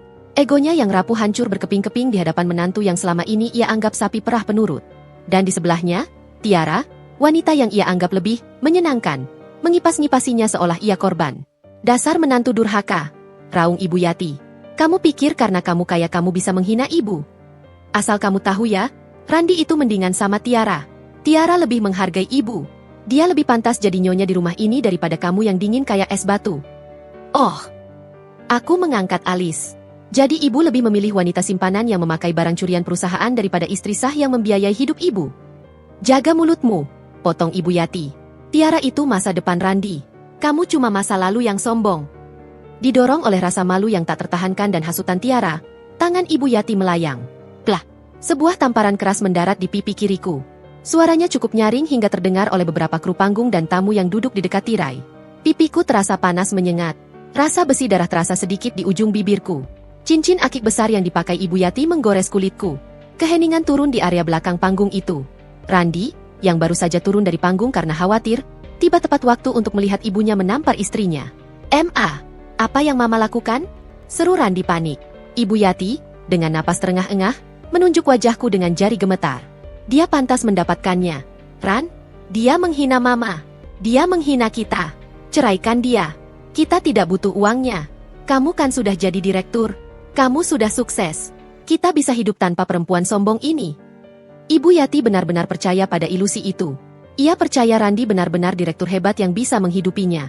Ia percaya tamparan ini adalah simbol kemenangannya. Aku menyentuh pipiku yang perih. Perlahan, aku menurunkan tanganku dan melihat sedikit noda darah di ujung jari. Sakit? Ya. Marah? Yang kurasakan justru kepuasan. Tamparan ini adalah stempel pengesahan. Ini adalah sisi terakhir yang kubutuhkan. Jika tadi aku masih menyisakan 1% rasa kasihan demi kenangan masa lalu, tamparan ini telah menghapusnya hingga ke akar-akarnya. Mereka telah melewati batas fisik. Sekarang, aku punya hak moral dan hukum untuk melakukan serangan balik tanpa ampun. Aku menatap Ibu Yati, lalu beralih ke Tiara yang tersenyum puas melihatku ditampar, dan terakhir ke Randi yang berdiri bingung seperti pengecut. "Terima kasih, Bu," ucapku pelan, suaraku sedingin kutub utara. "Terima kasih." Ibu Yati bingung. "Ya, terima kasih telah memudahkan saya. Saya tadinya ragu apakah skenario malam ini terlalu kejam. Tapi ternyata, kalian pantas mendapatkan yang jauh lebih buruk." Aku merapikan rambutku, menegakkan punggung, dan berbalik arah menuju ruang kontrol. "Valen, mau kemana kamu?" panggil Randi. Perasaannya mulai tidak enak. "Ke tempatku yang seharusnya, Randi," jawabku tanpa menoleh, menyaksikan pertunjukan utama. Aku berjalan cepat menaiki tangga menuju ruang operator. Pipiku masih berdenyut sakit, tapi senyum di bibirku semakin lebar. Tamparan di atas jadwal ini adalah adegan pembuka yang dramatis. Tapi itu belum ada apa-apanya. Aku masuk ruang kontrol yang gelap, menatap teknisi yang memandangku khawatir melihat bekas tamparan di wajahku. "Bu Valen, Anda baik-baik saja? Pipi Anda." "Abaikan," potongku tajam. Aku menunjuk ke tombol eksekusi di konsol video. "Apakah filenya sudah siap?" "Siap, Bu. Tinggal tekan play." Aku melihat ke layar monitor. Di bawah sana, Randi sedang mencoba menenangkan ibunya. Tiara sedang memperbaiki make-up-nya, tidak peduli pada kekacauan yang terjadi. Tamu-tamu undangan mulai gelisah menunggu kelanjutan acara. Mereka menunggu hiburan. Aku akan memberikannya. Aku meletakkan jariku di atas tombol merah di keyboard. "Selamat menikmati film dokumenter tentang kehancuran kalian," bisikku. Klik. Satu tekanan jari di tombol keyboard itu mengubah atmosfer ruangan seketika. Di panggung utama, layar LED raksasa yang tadinya menampilkan logo emas berputar elegan mendadak berubah menjadi hitam pekat, glitz. Musik orkestra yang megah berhenti dengan bunyi decit yang menyakitkan telinga, seolah piringan hitamnya digores pisau. Kekacauan audiovisual itu sukses menarik perhatian seluruh hadirin. 300 pasang mata, termasuk mata para editor mode yang kritis dan sosialita yang haus gosip, kini tertuju ke layar raksasa itu. Keheningan yang mencekam turun, menggantikan dengungan percakapan sopan. Randi, yang baru saja hendak kembali ke podium untuk menyelamatkan muka ibunya, terpaku. Ia menoleh ke belakang, menatap layar hitam itu dengan bingung.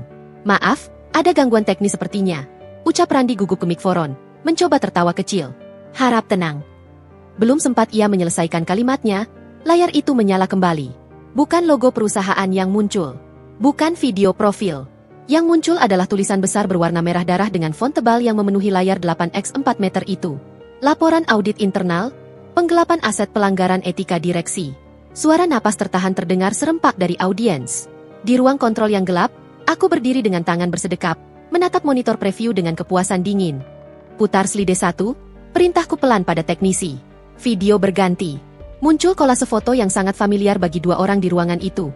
Di sisi kiri layar, terpampang tangkapan layar tagihan kartu kredit korporat atas nama Randi Pratama. Merchant, The Ritz-Carlton Pacific Place. Nominal, Rp4.500.000. Tanggal, 12 Oktober, pukul 14 waktu Indonesia Barat.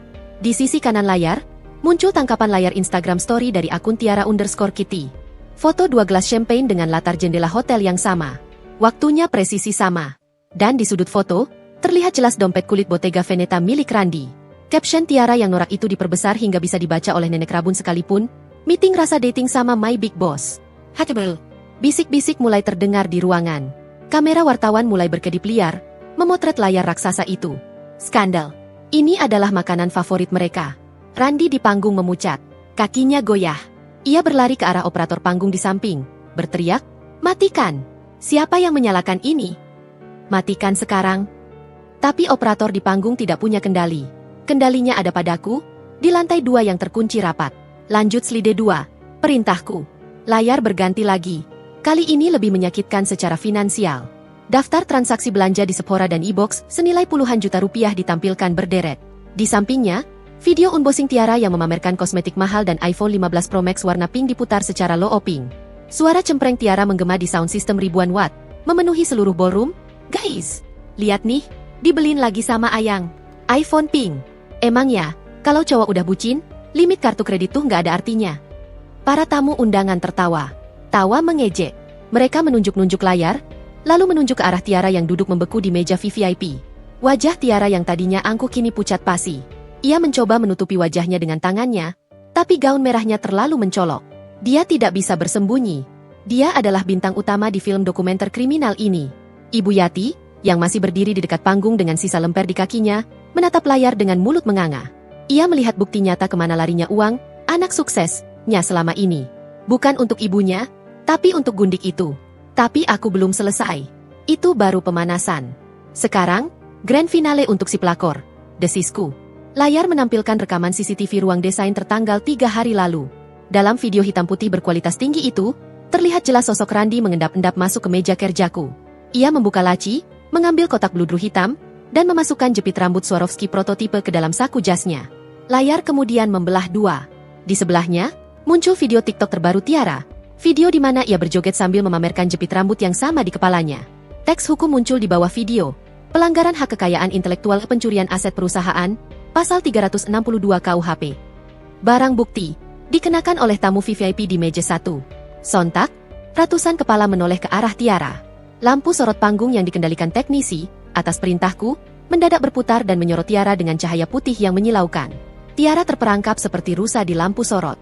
Jepit rambut di kepalanya berkilauan, bukan sebagai mahkota, melainkan sebagai borgol yang belum terpasang. "Maling!" teriak seseorang dari kerumunan.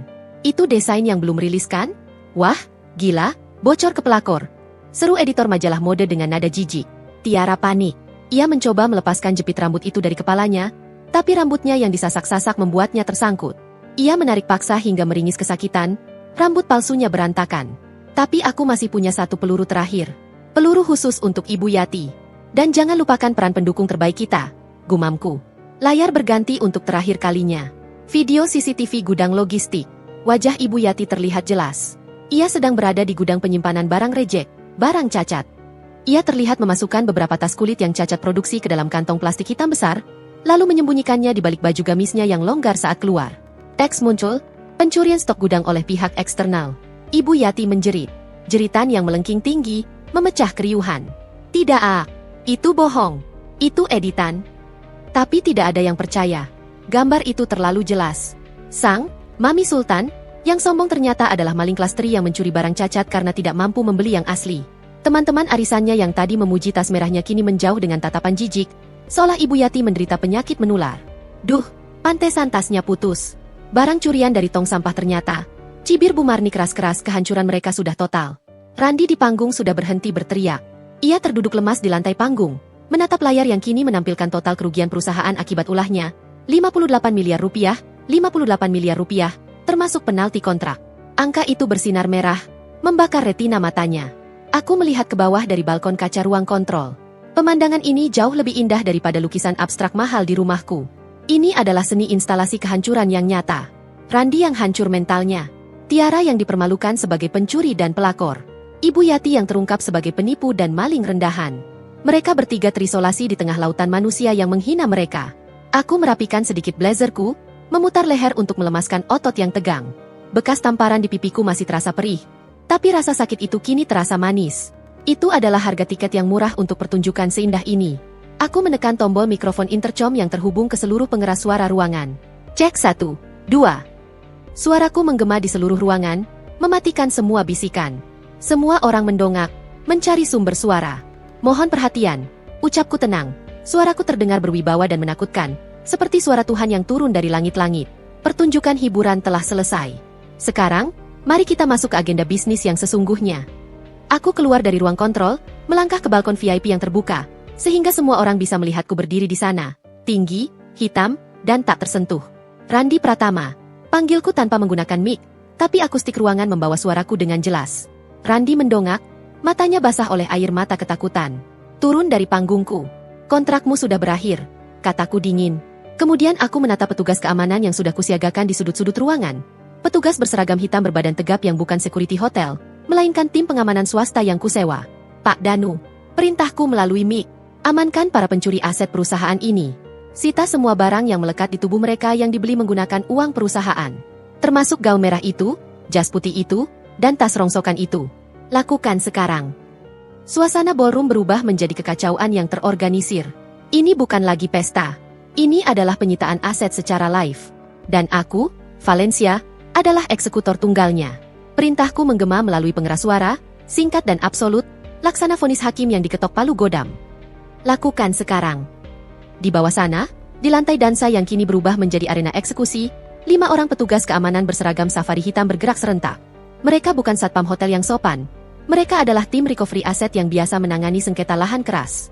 Wajah mereka kaku, tanpa senyum, dan gerakan mereka efisien. Aku menuruni tangga dari balkon VIP dengan langkah pelan dan terukur. Suara hak sepatu stiletoku yang beradu dengan anak tangga marmer terdengar ritmis. Tak, tak, tak. Seolah menghitung mundur sisa harga diri 3 orang di bawah sana. Target pertama mereka adalah Randi. Sang, direktur, yang 5 menit lalu masih berdiri gagah di podium, kini dikepung oleh 2 petugas berbadan tegap. Maaf, Pak. Sesuai instruksi CEO, kami harus menyita semua inventaris perusahaan yang melekat pada diri Anda, ucap salah satu petugas dengan nada datar. Apa? Jangan sentuh saya. Saya komisaris. Saya suami Valencia. Bentak Randi, mencoba menggunakan sisa wibawanya yang sudah minus. Wajahnya merah padam, campuran antara amarah dan rasa malu yang membakar. Mantan, Randi. Calon mantan, koreksiku saat aku tiba di hadapan mereka. Kerumunan tamu secara otomatis membelah diri, memberiku jalan, namun tidak ada yang pergi. Mereka semua mengeluarkan ponsel, merekam setiap detik kejatuhan ini. Aku berdiri 2 meter dari Randi, menatapnya dari ujung kaki ke ujung kepala. Jas tuxedo itu milik wardrobe perusahaan untuk keperluan syuting iklan yang batal. Lepaskan. Valen, kamu gila? Di depan semua orang? Bisik Randi, matanya memohon. Kita bicarakan di rumah, oke? Jangan di sini. Rumah? Rumah itu juga aset perusahaan. Kamu tidak akan kembali ke sana malam ini, jawabku dingin. Aku memberi isyarat mata pada petugas, tanpa basa-basi, petugas itu mencengkeram kerah jas Randi dan menariknya paksa. Randi meronta, tapi tenaganya kalah jauh. Jas putih mahal itu terlepas dari tubuhnya, memperlihatkan kemeja dalamnya yang sudah basah oleh keringat dingin di bagian ketiak. Sepatunya juga, lanjutku. Sepatu pantofel kulit buatan Italia itu. Harganya 20 juta. Itu dibeli menggunakan kartu kredit korporat minggu lalu. Itu bukan milikmu. Valen, jangan sepatu. Lantainya dingin, jerit Randi, suaranya melengking putus asa. Tanpa basa-basi, petugas itu mencengkeram kerah jas Randi dan menariknya paksa. Randi meronta, tapi tenaganya kalah jauh. Jas putih mahal itu terlepas dari tubuhnya, memperlihatkan kemeja dalamnya yang sudah basah oleh keringat dingin di bagian ketiak. Sepatunya juga, lanjutku. Sepatu pantofel kulit buatan Italia itu. Harganya 20 juta. Itu dibeli menggunakan kartu kredit korporat minggu lalu. Itu bukan milikmu. Valen, jangan sepatu. Lantainya dingin, jerit Randi, suaranya melengking putus asa. Petugas tidak peduli. Mereka memegangi Randi, memaksanya duduk di kursi, dan menarik paksa sepatu mahalnya. Dalam hitungan detik, Randi berdiri di atas lantai marmer yang dingin hanya dengan mengenakan kaos kaki hitam yang salah satunya berlubang di bagian jempol. Penonton menahan tawa. Lubang di kaos kaki itu adalah simbol sempurna dari kehidupannya. Luar terlihat mewah, dalamnya bolong melompong. Selanjutnya, tiara. Gadis itu mundur ketakutan saat melihat Randi dilucuti. Ia mencoba menyelinap pergi lewat kerumunan, tapi jalannya dihadang oleh petugas wanita yang berwajah sangar. "Minggir! Jangan pegang-pegang! Gue laporin polisi loh!" ancam Tiara dengan suara cemprengnya, masih berusaha terlihat garang. Aku menghampirinya. "Silakan lapor polisi. Mereka justru sedang menunggumu di lobi depan untuk laporan pencurian aset." Mata Tiara membelalak. "Gue nggak nyuri. Ini dikasih Randi." "Randi tidak punya hak memberi barang yang bukan miliknya. Itu namanya penadahan," jelasku tenang. Aku menunjuk ke kepalanya. "Jepit rambut itu. Lepaskan." Tiara menggeleng kuat-kuat, melindungi kepalanya dengan kedua tangan. "Nggak mau. Ini sakit kalau ditarik." "Lepas sendiri, atau petugas yang lepaskan," ancamku. Tiara diam membatu. Petugas wanita itu maju, tangannya cekatan meraih jepit rambut kristal itu. Karena Tiara meronta, jepit itu tersangkut di rambut sasaknya. Sret! Au! "Sakit anjir," pekik Tiara. Jepit itu terlepas, membawa serta gumpalan rambut palsu dan beberapa helai rambut aslinya. Petugas itu menyerahkan jepit berkilauan itu padaku. Aku mengambil sehelai tisu basah dari saku, membersihkan jepit itu dari kotoran rambut Tiara dengan gestur jijik yang sengaja ku lebih-lebihkan, lalu memasukkannya ke dalam saku blazerku. Dan ponsel itu, tunjukku pada iPhone 15 Pro Max di tangannya. Dibeli tanggal 20 Oktober dengan uang perusahaan. Itu aset kantor. Serahkan. "Enggak, ini privasi gue. Akun TikTok gue di sini semua." Tiara mendekap ponselnya erat-erat. Itu adalah nyawanya. Tanpa ponsel itu, dia bukan siapa-siapa. "Ambil," perintahku. Petugas memelintir tangan Tiara dengan teknik kuncian sederhana. Tiara menjerit, genggamannya melemah, dan ponsel itu berpindah tangan. "Tas, sepatu, dan perhiasanmu semua palsu. Jadi aku tidak butuh. Kau boleh menyimpannya," kataku merendahkan. "Silakan keluar tanpa alas kaki jika kau takut heels murahmu merusak lantai hotelku." Terakhir, Ibu Yati. Wanita tua itu sudah terduduk di lantai, menangis histeris di samping tumpukan lemper yang terinjak-injak. Ia memeluk lututnya, mencoba menyembunyikan wajahnya dari sorotan kamera. "Jeng Marni, tolong aku. Jeng Susan, kita kan bestie arisan," raungnya, memanggil nama teman-temannya. Namun, Jeng Marni dan Jeng Susan membuang muka, sibuk berpura-pura mengagumi dekorasi langit-langit. Tidak ada yang mau tertular virus kemiskinan dan rasa malu yang dipancarkan Ibu Yati. "Ibu," sapaku. Ibu Yati mendongak, matanya bengkak, make-upnya luntur menciptakan jalur hitam di pipinya. Ia terlihat seperti hantu opera yang gagal. "Valen, Ibu minta ampun. Ibu hilaf." Ratapnya, mencoba meraih kakiku. Aku mundur selangkah, menghindari sentuhannya. "Simpan air mata itu, Bu. Ibu akan membutuhkannya saat menjelaskan pada polisi kenapa ada stok gudang di dalam tas Ibu." "Jangan penjara, Valen. Ibu ini mertuamu?" "Mantan mertua," koreksiku. "Petugas, antar ibu ini keluar. Pastikan dia tidak membawa apapun selain baju yang melekat di badannya. Anting dan kalung emas itu, saya ingat membelinya pakai rekening PT bulan lalu untuk hadiah relasi." "Sita." Ibu Yati meraung saat petugas melepaskan perhiasannya. Ia merasa ditelanjangi, bukan hanya fisiknya, tapi juga status sosialnya. Tanpa emas itu, ia merasa telanjang bulat. Setelah operasi pembersihan selesai, ketiga manusia itu berdiri berkumpul di tengah ruangan. Randi dengan kaos kaki bolong dan kemeja basah. Tiara dengan rambut acak-acakan dan tanpa ponsel. Ibu Yati yang polos tanpa perhiasan dan berantakan. Mereka tampak seperti pengungsi bencana alam yang tersasar di pesta kerajaan. Aku mengambil sebuah amplop coklat tebal dari tangan Pak Darmawan yang muncul di sampingku. "Ini," kataku, melemparkan amplop itu ke dada Randi. Amplop itu jatuh ke lantai karena Randi terlalu lemas untuk menangkapnya. Surat gugatan cerai, surat pemecatan tidak hormat, dan rincian tagihan utang perdata sebesar 58 miliar rupiah. Jatuh tempo pembayaran pertama adalah besok pagi. Randi menatap amplop itu dengan tatapan kosong. "Sekarang, keluar dari acaraku. Kalian mengotori pemandangan," usirku. Petugas keamanan mendorong punggung mereka. "Jalan," bentak petugas. Mereka bertiga digiring berjalan melintasi ballroom yang panjang itu. Ratusan tamu membelah jalan, membentuk lorong manusia. Ini adalah Walk of Shame, parade rasa malu, yang paling brutal. Tidak ada musik pengiring. Hanya suara isak tangis Ibu Yati, bunyi seretan kaki Randi yang menyerah, dan bunyi heels Tiara yang pincang. Kamera terus merekam. Lampu kilat terus menyambar. Besok pagi, wajah mereka akan menghiasi halaman depan koran kriminal dan akun gosip nasional dengan judul, "Skandal Keluarga Fail, dari karpet merah ke jalanan aspal." Saat pintu besar ballroom terbuka, udara malam Jakarta yang panas dan berpolusi menerobos masuk, menyambut mereka. Petugas mendorong mereka keluar lobi hotel, melewati doorman yang terkejut, dan membiarkan mereka terhuyung-huyung di trotoar aspal yang keras. Pintu tertutup kembali dengan bunyi debum yang berat. Hening. Aku berdiri sendirian di tengah ruangan. Tamu-tamu menatapku, menahan napas, takut aku akan menunjuk mereka sebagai target berikutnya. Aku menarik napas panjang, menghirup udara yang kini terasa jauh lebih bersih tanpa aroma parfum stroberi murah dan bau kemunafikan. Aku berbalik menghadap hadirin, merentangkan tangan, dan tersenyum. Kali ini senyum yang tulus. Senyum kemenangan seorang ratu yang baru saja memenggal kepala pemberontak. Maaf atas gangguan kecil tadi, ucapku santai, seolah baru saja mengusir lalat. Silakan nikmati hidangan penutupnya. Dessert malam ini sangat manis. Musik orkestra kembali mengalun. Pesta berlanjut. Dan di luar sana, di atas aspal kasar tanpa sepatu, kehidupan baru Randi, Tiara, dan Ibu Yati sebagai gelandangan utang baru saja dimulai. Etalase kaca itu sudah pecah. Dan aku yang memegang sapunya. Aspal Jakarta di malam hari ternyata tidak dingin, melainkan menyimpan panas sisa matahari siang yang bercampur dengan debu knalpot.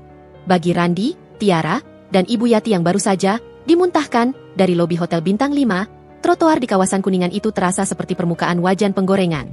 Mereka berdiri di pinggir jalan, menjadi tontonan para ojek online yang sedang mangkal. Penampilan mereka adalah sebuah komedi tragis. Randi dengan kemeja basah kuyup oleh keringat dan hanya mengenakan kaos kaki hitam yang salah satunya bolong di jempol. Tiara dengan rambut sasak yang hancur berantakan dan berjalan pincang tanpa sepatu hak tingginya. Serta Ibu Yati yang duduk bersimpuh di dekat tiang listrik, masih menangisi gaun emasnya yang kini ternoda cipratan becek. Ran, panggil sopir, panggil Pak Ujang. Rintih Ibu Yati, suaranya serak. Ia masih terjebak dalam memori 1 jam yang lalu, saat ia merasa sebagai ratu. Randi menatap ibunya dengan pandangan kosong. Pak Ujang sudah pulang, M.A. Mobil sudah disita. Kita nggak punya mobil. Randi merogoh saku celana bahannya yang kusut. Ponsel pintar keluaran terbarunya, iPhone 15 Pro Max Titanium, masih ada di sana. Valencia tidak menyitanya karena itu adalah ponsel pribadi lama yang dibeli sebelum kebijakan aset perusahaan diperketat. Namun, ketika Randi menyalakan layarnya, ia disambut oleh ratusan notifikasi. Bukan ucapan selamat, melainkan hujatan. Wajahnya, wajah ibunya yang memungut lemper, dan wajah Tiara yang dijambak petugas, sudah viral di akun gosip lambe turah dan Twitter. Tagline-nya menyakitkan, keluarga parasit diusir Ratu Fashion. Karma instan. Ran, pesen GrabCar yang premium. Gue nggak mau naik yang biasa, nanti ada yang ngenalin gue. Seru Tiara, mencoba mengatur situasi meski ia sendiri menggigil kedinginan. Randi mengecek aplikasi. Saldo OVO kosong. Kartu kredit declined. Semua rekeningku nol. Valencia tidak main-main. Pembekuan aset itu dilakukan secara real time. Randi mengecek sisa uang tunai di dompet kulitnya, yang untungnya luput dari penyitaan karena itu hadiah tahun lalu. Hanya ada 3 lembar uang 100 ribuan dan beberapa receh. 300 ribu, gumam Randi. Cuma ini yang kita punya. Apa? 300 ribu? Buat hotel cukup apa? Tiara histeris. Hotel? Sadar diri, Tiara. Bentak Randi, amarahnya mulai meledak. Kita nggak bisa ke hotel. Kita butuh tempat tidur yang nggak minta KTP dan deposit kredit. Akhirnya, dengan merendahkan harga diri serendah-rendahnya, mereka menaiki taksi biru tua yang kacanya harus diputar manual. Tujuannya bukan Pondok Indah atau Kemang, melainkan daerah padat penduduk di pinggiran Jakarta Timur, tempat satu-satunya kenalan lama Randi, seorang mantan sopir yang pernah ia pecat, memiliki kontrakan kosong. Perjalanan itu sunyi dan mencekam. Ibu Yati terus mengelap ingusnya ke lengan gaun emas mahalnya, sebuah ironi yang menyedihkan. 1 jam kemudian, taksi berhenti di depan sebuah gang sempit yang becek. Mobil tidak bisa masuk. Sampai sini aja, Mas. Argometernya 150 ribu. Kata sopir taksi tanpa simpati. Separuh kekayaan mereka hilang hanya untuk ongkos jalan. Mereka turun, menyeret kaki melewati gang yang bau selokan mampet menguar tajam. Tikus-tikus got seukuran anak kucing berlarian, membuat Tiara menjerit-jerit jijik sambil melompat-lompat pincang. Ini tempat apa, Ran? Kamu bawa mama ke neraka? Protes Ibu Yati, menutup hidungnya dengan tangan. Ini satu-satunya tempat yang bisa kita bayar. M.A. Diam saja, balas Randi kasar. Mereka tiba di sebuah bangunan petak berukuran 3x4 meter. Dindingnya dicat warna hijau kusam yang mengelupas. Atapnya asbes tanpa plafon, membuat hawa panas terperangkap di dalam. Lantainya keramik putih murah yang retak-retak. Tidak ada AC. Hanya ada kipas angin duduk yang baling-balingnya penuh debu hitam tebal. Randi membayar sisa uang 150 ribu kepada pemilik kontrakan. Seorang bapak tua bergigi emas yang menatap curiga pada 3 orang berpakaian pesta yang terlihat seperti korban kerusuhan. Listrik tokennya. Air nyala jam 5 pagi sampai jam 8 malam. Jangan berisik, pesan bapak itu sebelum pergi. Pintu kayu tipis itu ditutup. Kunci grendel besi digeser. Mereka bertiga berdiri di tengah ruangan sempit itu. Hanya ada satu kasur busa tipis di lantai yang spraynya sudah berwarna kekuningan. Keheningan di ruangan itu lebih menyakitkan daripada keributan di hotel tadi. Di sini, tidak ada lagi sorotan kamera. Yang ada hanya realitas kemiskinan yang menampar wajah mereka. Gue nggak bisa kayak gini. Tiara mulai menangis, tapi bukan tangisan sedih, melainkan tangisan marah. Gue Tiara. Gue calon brand ambassador. Gue nggak pantas tidur di tempat bau ape kayak gini. Ia menoleh ke arah Randi, matanya nyalang penuh kebencian. Ini semua gara-gara lo. Lo bilang lo bos. Lo bilang lo yang punya perusahaan.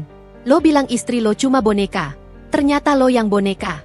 Lo nipu gue, bangsat. Randi, yang sudah diambang batas kewarasannya, tidak terima disalahkan. Ia mendorong bahu Tiara. Jaga mulut lo ya. Kalau bukan karena lo minta dibeliin iPhone, dibeliin tas, dibeliin jepit rambut sialan itu, Valencia nggak bakal curiga. Lo yang serakah. Lo yang bikin gue ceroboh. Gue serakah. Lo yang nawarin. Tiara membalas, mendorong balik Randi. Kekacauan pecah. Dua orang yang beberapa jam lalu saling memanggil, sayang, dan Big Boss, kini saling dorong dan cakar di dalam kontrakan sempit. Cukup, teriak Ibu Yati. Wanita tua itu ambruk duduk di atas kasur busa ape. Gaun emasnya yang kaku membuatnya terlihat seperti onggokan sampah logam. Kalian berdua sama saja. Bodoh, tolol, maki Ibu Yati, menunjuk anak dan selingkuhan anaknya bergantian. Randi, Mama sudah bilang, kalau mau selingkuh itu main cantik. Jangan ketahuan. Dan kamu, perempuan kampung. Ia menunjuk Tiara. Gara-gara kamu, tas kulit buaya Mama disita. Perhiasan Mama diambil. Itu tabungan masa tua Mama. Masa tua Tante udah kelar. Lihat tuh cermin. Ejek Tiara kasar. Tante sekarang gembel. Kita semua gembel. Randi menjambak rambutnya sendiri. Frustrasi. Ia merosot duduk di lantai dingin. Bersandar pada dinding yang lembab. Bayangan angka 58 miliar rupiah kembali menghantuinya. 58 miliar. Ia tahu arti angka itu. Itu adalah vonis perbudakan seumur hidup. Valencia tidak hanya menceraikannya. Wanita itu telah memastikannya tidak akan pernah bisa bangkit lagi. Namanya pasti sudah masuk daftar hitam BI, Bank Indonesia. Tidak ada bank yang akan memberinya pinjaman. Tidak ada perusahaan yang akan mempekerjakannya setelah melihat berita malam ini. Valen benar-benar iblis. Bisik Randi gemetar. Dia sudah rencanain ini semua. Kontrak itu, jabatan direktur itu, semuanya jebakan. Terus sekarang gimana? Tuntut Tiara. Gue lapar. Gue butuh skincare. Muka gue gatel kena debu sini. Makan tuh tembok, bentak Randi. Kita nggak punya uang. Tiara, nol. Besok gue harus cari cara buat, entahlah. Mungkin jual jam tangan gue. Ia melirik pergelangan tangannya, dan baru sadar jam tangan mahalnya juga sudah disita petugas tadi. Pergelangan tangannya kosong, hanya menyisakan garis belang bekas jam tangan, tanda bahwa ia pernah kaya. Di luar, suara rintik hujan mulai terdengar. Hujan deras turun memukul atap asbes tanpa peredam. Suaranya bising, seperti ribuan kerikil dijatuhkan tepat di atas kepala mereka. Tes. Setetes air kotor jatuh dari langit-langit bocor, tepat mengenai kening Ibu Yati. Wanita yang dulu menuntut disewakan kamar presidential suite jika berlibur, kini harus menggeser pantatnya untuk menghindari air bocoran atap di kontrakan petak. Ya Tuhan, cobaan apa ini? Ratap Ibu Yati. Namun tidak ada simpati di ruangan itu. Tiara sibuk memeriksa ujung kukunya yang patah, meratapi hilangnya ponselnya yang berisi ribuan followers.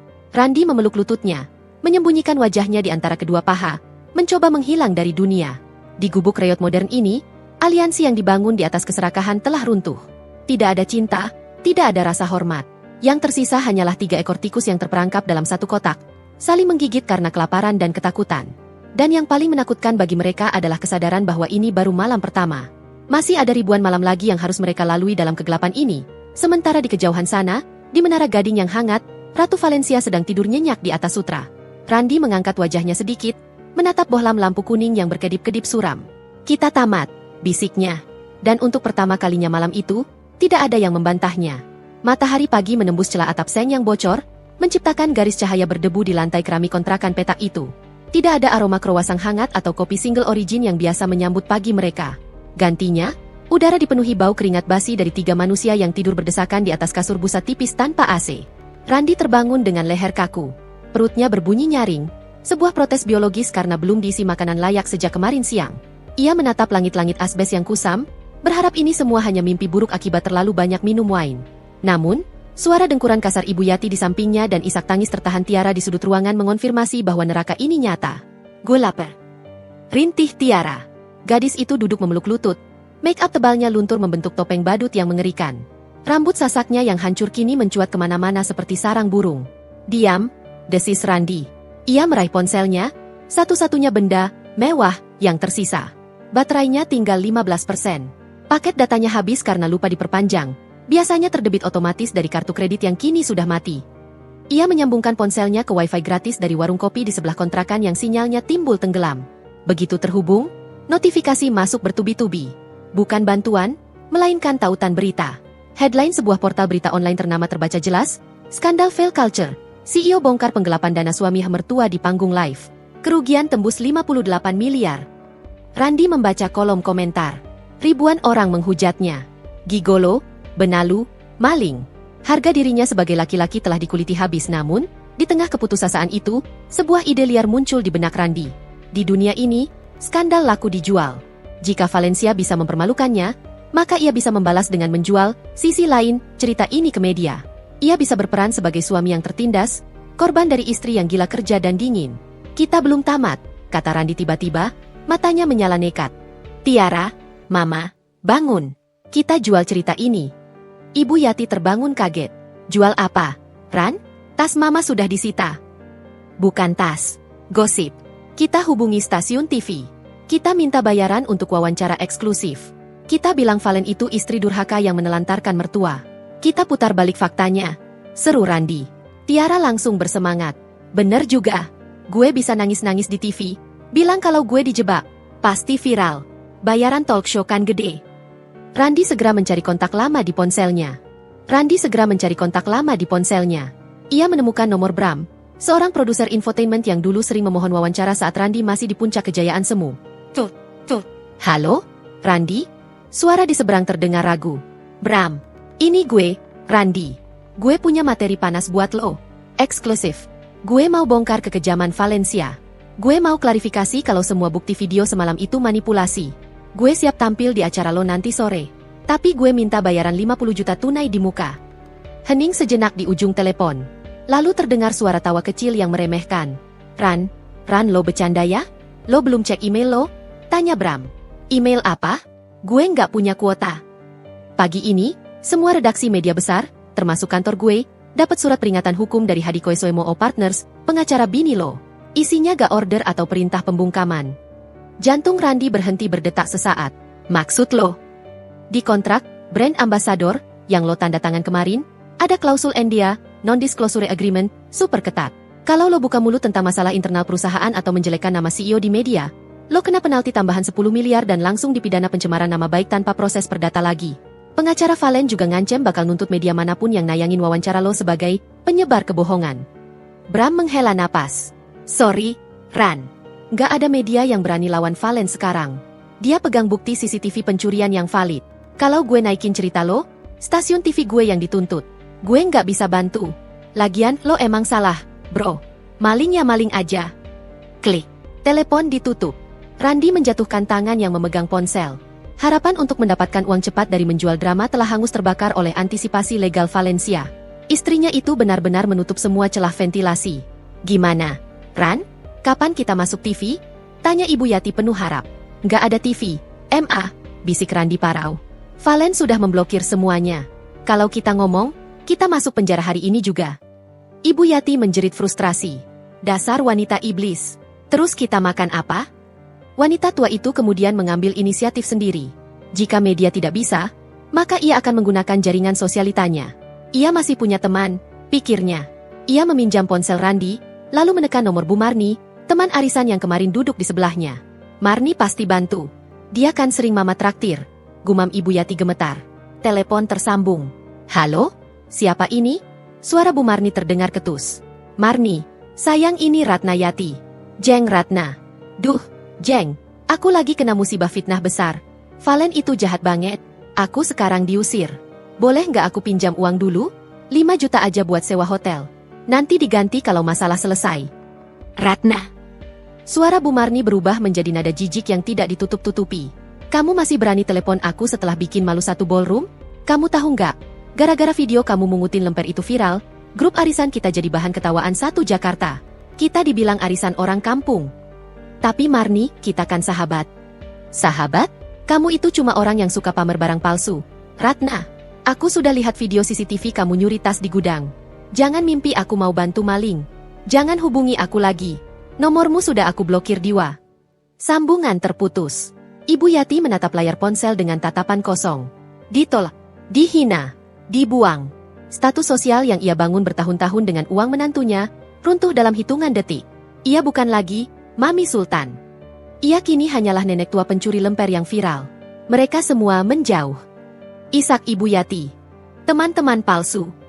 Di sudut ruangan, Tiara mengamati kegagalan demi kegagalan itu dengan mata menyipit. Otak oportunisnya bekerja cepat. Randi sudah miskin. Randi punya utang 58 miliar. Randi tidak punya kuasa media. Randi bahkan tidak bisa membelikan sarapan. Tidak ada lagi Big Boss. Yang ada hanyalah bangkai kapal yang akan tenggelam. Dan Tiara adalah tikus yang pandai berenang. Ia berdiri, membersihkan debu dari gaun merahnya yang kini tampak kusam. Ia memungut high heels murahnya yang haknya sudah patah sebelah. Gue cabut, kata Tiara datar. Randi menoleh kaget. Mau kemana lo? Kita harus bareng-bareng hadapi ini. Bareng-bareng? Sorry ya, Om. Tiara tersenyum sinis. Panggilan, Om, itu terdengar sangat menyakitkan. Menggantikan panggilan, sayang, atau Big Boss. Kontrak kita itu transaksional. Ada uang, ada sayang. Gak ada uang, ya gue melayang. Tapi lo juga terlibat. Lo juga punya utang sama Valen. Teriak Randi, mencoba menahannya. Utang gue cuma jepit rambut sama HP. Gue bisa balikin atau gue bisa cari sugar daddy baru buat bayarin. Gue masih muda, masih cantik. Gue gak mau busuk di kontrakan bau ini sama lo dan emak lo yang rewel. Tiara menyambar tas tangannya. Satu-satunya barang miliknya yang asli. Lo tega ninggalin gue setelah semua yang gue kasih. Randi mencoba meraih lengan Tiara. Tiara menepisnya kasar. Yang lo kasih itu barang curian. Randi, lo itu penipu. Lo bilang lo kaya, ternyata lo cuma benalu yang numpang hidup di ketiak istri. Mending gue cari om-om buncit tapi duitnya real daripada sama lo, direktur maling. Kata-kata itu menampar Randi lebih keras daripada tamparan fisik manapun. Tiara melangkah keluar pintu kontrakan, memakai sepatunya yang pincang, dan berjalan menjauh tanpa menoleh lagi. Ia menghilang di balik gang becek, meninggalkan Randi dan ibunya sendirian. Pintu kontrakan kembali tertutup, menyisakan dua orang yang paling menyedihkan di dunia. Ibu Yati menangis di pojok kasur, meratapi nasibnya yang turun kasta drastis. Randi duduk di lantai, menatap pintu yang tertutup. Ia sendirian. Benar-benar sendirian. Tidak ada istri yang menunggunya dengan makan malam. Tidak ada selingkuhan yang memujanya. Tidak ada teman yang mengangkat teleponnya. Tidak ada uang. Hanya ada angka 58 miliar yang menggantung di lehernya seperti batu pemberat yang siap menyeretnya ke dasar laut. Perutnya berbunyi lagi, kali ini lebih perih. Rasa lapar itu nyata. Dan untuk pertama kalinya dalam hidupnya, Randi menyadari bahwa ia tidak tahu cara mencari makan tanpa kartu kredit istrinya. Di istana kaca yang dulu ia tinggali, ia adalah raja. Di gubuk nyata ini, ia bahkan bukan manusia yang berfungsi. 1 tahun kemudian, suara bising speaker promo yang pecah dan teriakan pedagang bercampur aduk di udara pengapusat grosir elektronik di kawasan Mangga 2. Aroma keringat, debu, dan kabel plastik terbakar menjadi parfum sehari-hari bagi Randi Pratama. Pria yang setahun lalu mengenakan setelan jas buatan Italia dan meminum champagne di Hotel Bintang 5 itu, kini berdiri kaku di depan sebuah kios sempit berukuran 2x2 meter. Ia mengenakan seragam kaos polo berwarna kuning ngejreng dengan logo brand ponsel murah Tiongkok di dada kirinya. Woi, Randi, jangan melamun. Itu ada pelanggan lihat-lihat casing. Layanin dong. Senyum. Bentak Kohendra, pemilik kios yang usianya 10 tahun lebih muda dari Randi tapi galaknya minta ampun. Randi tersentak kaget. Iya, siap. Ia memaksa bibirnya untuk tersenyum. Sebuah gerakan otot yang kini terasa asing dan menyakitkan. Ia menghampiri sepasang remaja yang sedang memilah-milah casing ponsel obralan seharga 20 ribuan. Silakan, Kak. Boleh dicoba. Ini model terbaru, tawar Randi dengan suara serak. Remaja perempuan itu menatap Randi, lalu menyenggol temannya. Ini kayak cowok yang viral dulu itu nggak sih? Yang diusir istrinya dari panggung. Temannya tertawa kecil. Ah masa sih? Si, direktur lemper? Nggak mungkin lah, dia kan sosialita. Masa jadi mas-mas penjaga konter? Wajah Randi memanas. Ia menundukkan kepala, berpura-pura merapikan etalase kaca yang penuh sidik jari berminyak. Ia bersyukur masker medis yang dipakainya menutupi sebagian wajahnya. Ya, dia adalah direktur lemper. Julukan itu melekat padanya seperti tato yang tak bisa dihapus. Setelah skandal itu, hidupnya hancur total.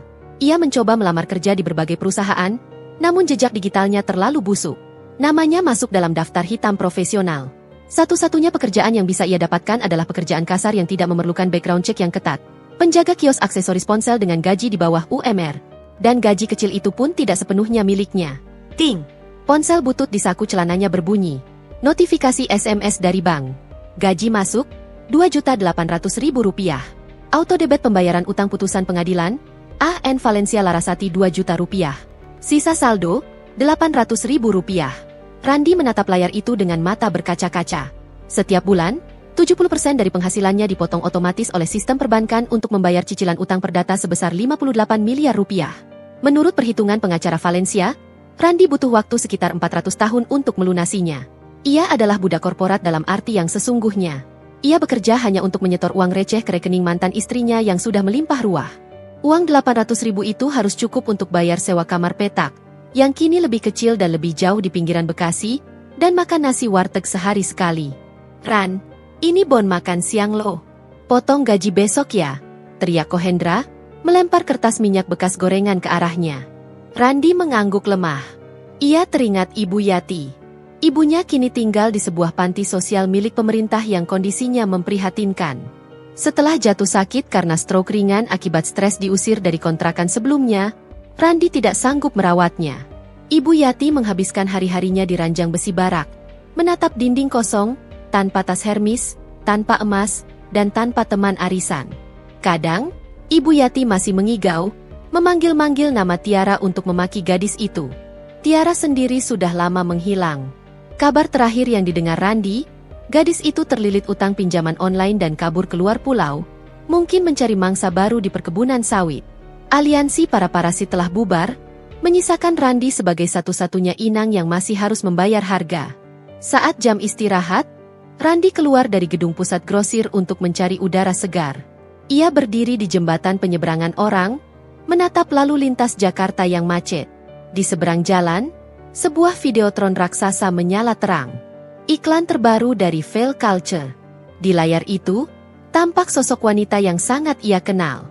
Valencia Larasati. Wanita itu mengenakan setelan putih gading yang elegan, berdiri dengan pose menyilangkan tangan di dada, pose kekuasaan. Wajahnya cantik, dingin, dan tak tersentuh. Tatapannya seolah menembus layar, menatap langsung ke arah Randi yang berdiri lusuh di jembatan penyeberangan. Headline iklan itu berbunyi, Valencia Larasati, Woman of the Year. Defining Independent. Randi meremas pagar jembatan yang berkarat. Dulu, ia tidur di samping wanita itu. Dulu, ia memeluk wanita itu. Dulu, ia memiliki akses ke seluruh kekayaan itu. Ia menukar berlian itu dengan batu kerikil bernama Tiara. Dan sekarang, ia hanyalah debu di bawah sepatu hak tinggi Valencia. Sementara itu, di lantai 45 gedung perkantoran Grade A di SCBD, tempat yang jauh lebih dingin dan wangi daripada Mangga 2, Valencia berdiri di depan jendela kaca ruangannya. Ia baru saja menandatangani kontrak ekspansi Veil Culture ke pasar Eropa. Nilai kontraknya triliunan rupiah. Asisten pribadinya mengetuk pintu. Bu Valencia, laporan bulanan dari tim legal sudah masuk. Valencia berbalik, mengambil tablet yang disodorkan asistennya. Ia tidak peduli pada laporan penjualan Eropa. Matanya langsung mencari satu baris kecil di halaman paling belakang. Laporan pemulihan aset. Nama debitur, Randi Pratama.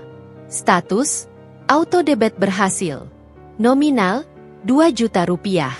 Valencia tersenyum tipis.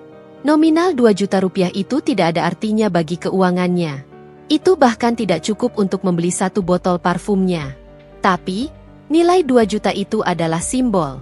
Itu adalah bukti bahwa Randi masih hidup, masih menderita, dan masih bekerja untuknya. Valencia tidak membencinya lagi. Kebencian membutuhkan energi emosional. Yang ia rasakan sekarang hanyalah kepuasan transaksi.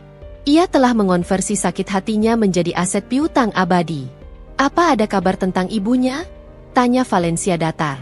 Ibu Yati kondisinya menurun di panti sosial. Bu. Pengurus panti bilang beliau sering menangis minta pulang ke rumah menantu. Apakah ibu ingin mengirimkan bantuan? Valencia berpikir sejenak. Ia teringat tamparan di pipinya setahun lalu. Teringat hinaan tentang istri dingin. Kirimkan satu paket, jawab Valencia. Paket sembako, Bu? Bukan. Kirimkan satu set mukena dan sajadah veil yang reject produksi. Bilang padanya, gunakan sisa waktunya untuk bertaubat, bukan untuk bermimpi kembali ke sini. Asistennya mengangguk, mencatat perintah kejam itu dengan profesional. Baik, Bu.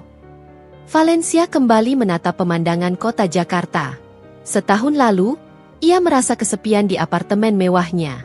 Ia merasa etalase kacanya retak. Tapi hari ini, ia menyadari sesuatu yang penting. Kaca itu tidak pecah karena rapuh. Kaca itu pecah karena ia menghancurkannya sendiri untuk membuang barang-barang busuk di dalamnya. Sekarang, etalasenya sudah bersih. Kosong dari parasit, kosong dari kebohongan. Ia tidak menikah lagi. Ia tidak mencari pengganti Randi. Ia menemukan bahwa pasangan hidup yang paling setia adalah integritas dan aset likuid. Valencia mengambil gelas wine-nya. Kali ini ia meminumnya sendirian, bukan untuk merayakan dengan orang lain, tapi untuk merayakan dirinya sendiri.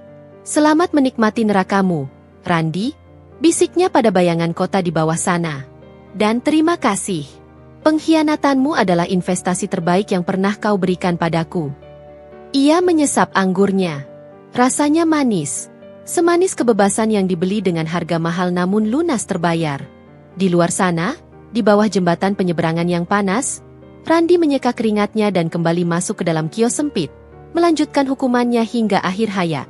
Karma telah selesai menjalankan tugasnya, dan Valencia Larasati menutup bukunya dengan sempurna. Selesai.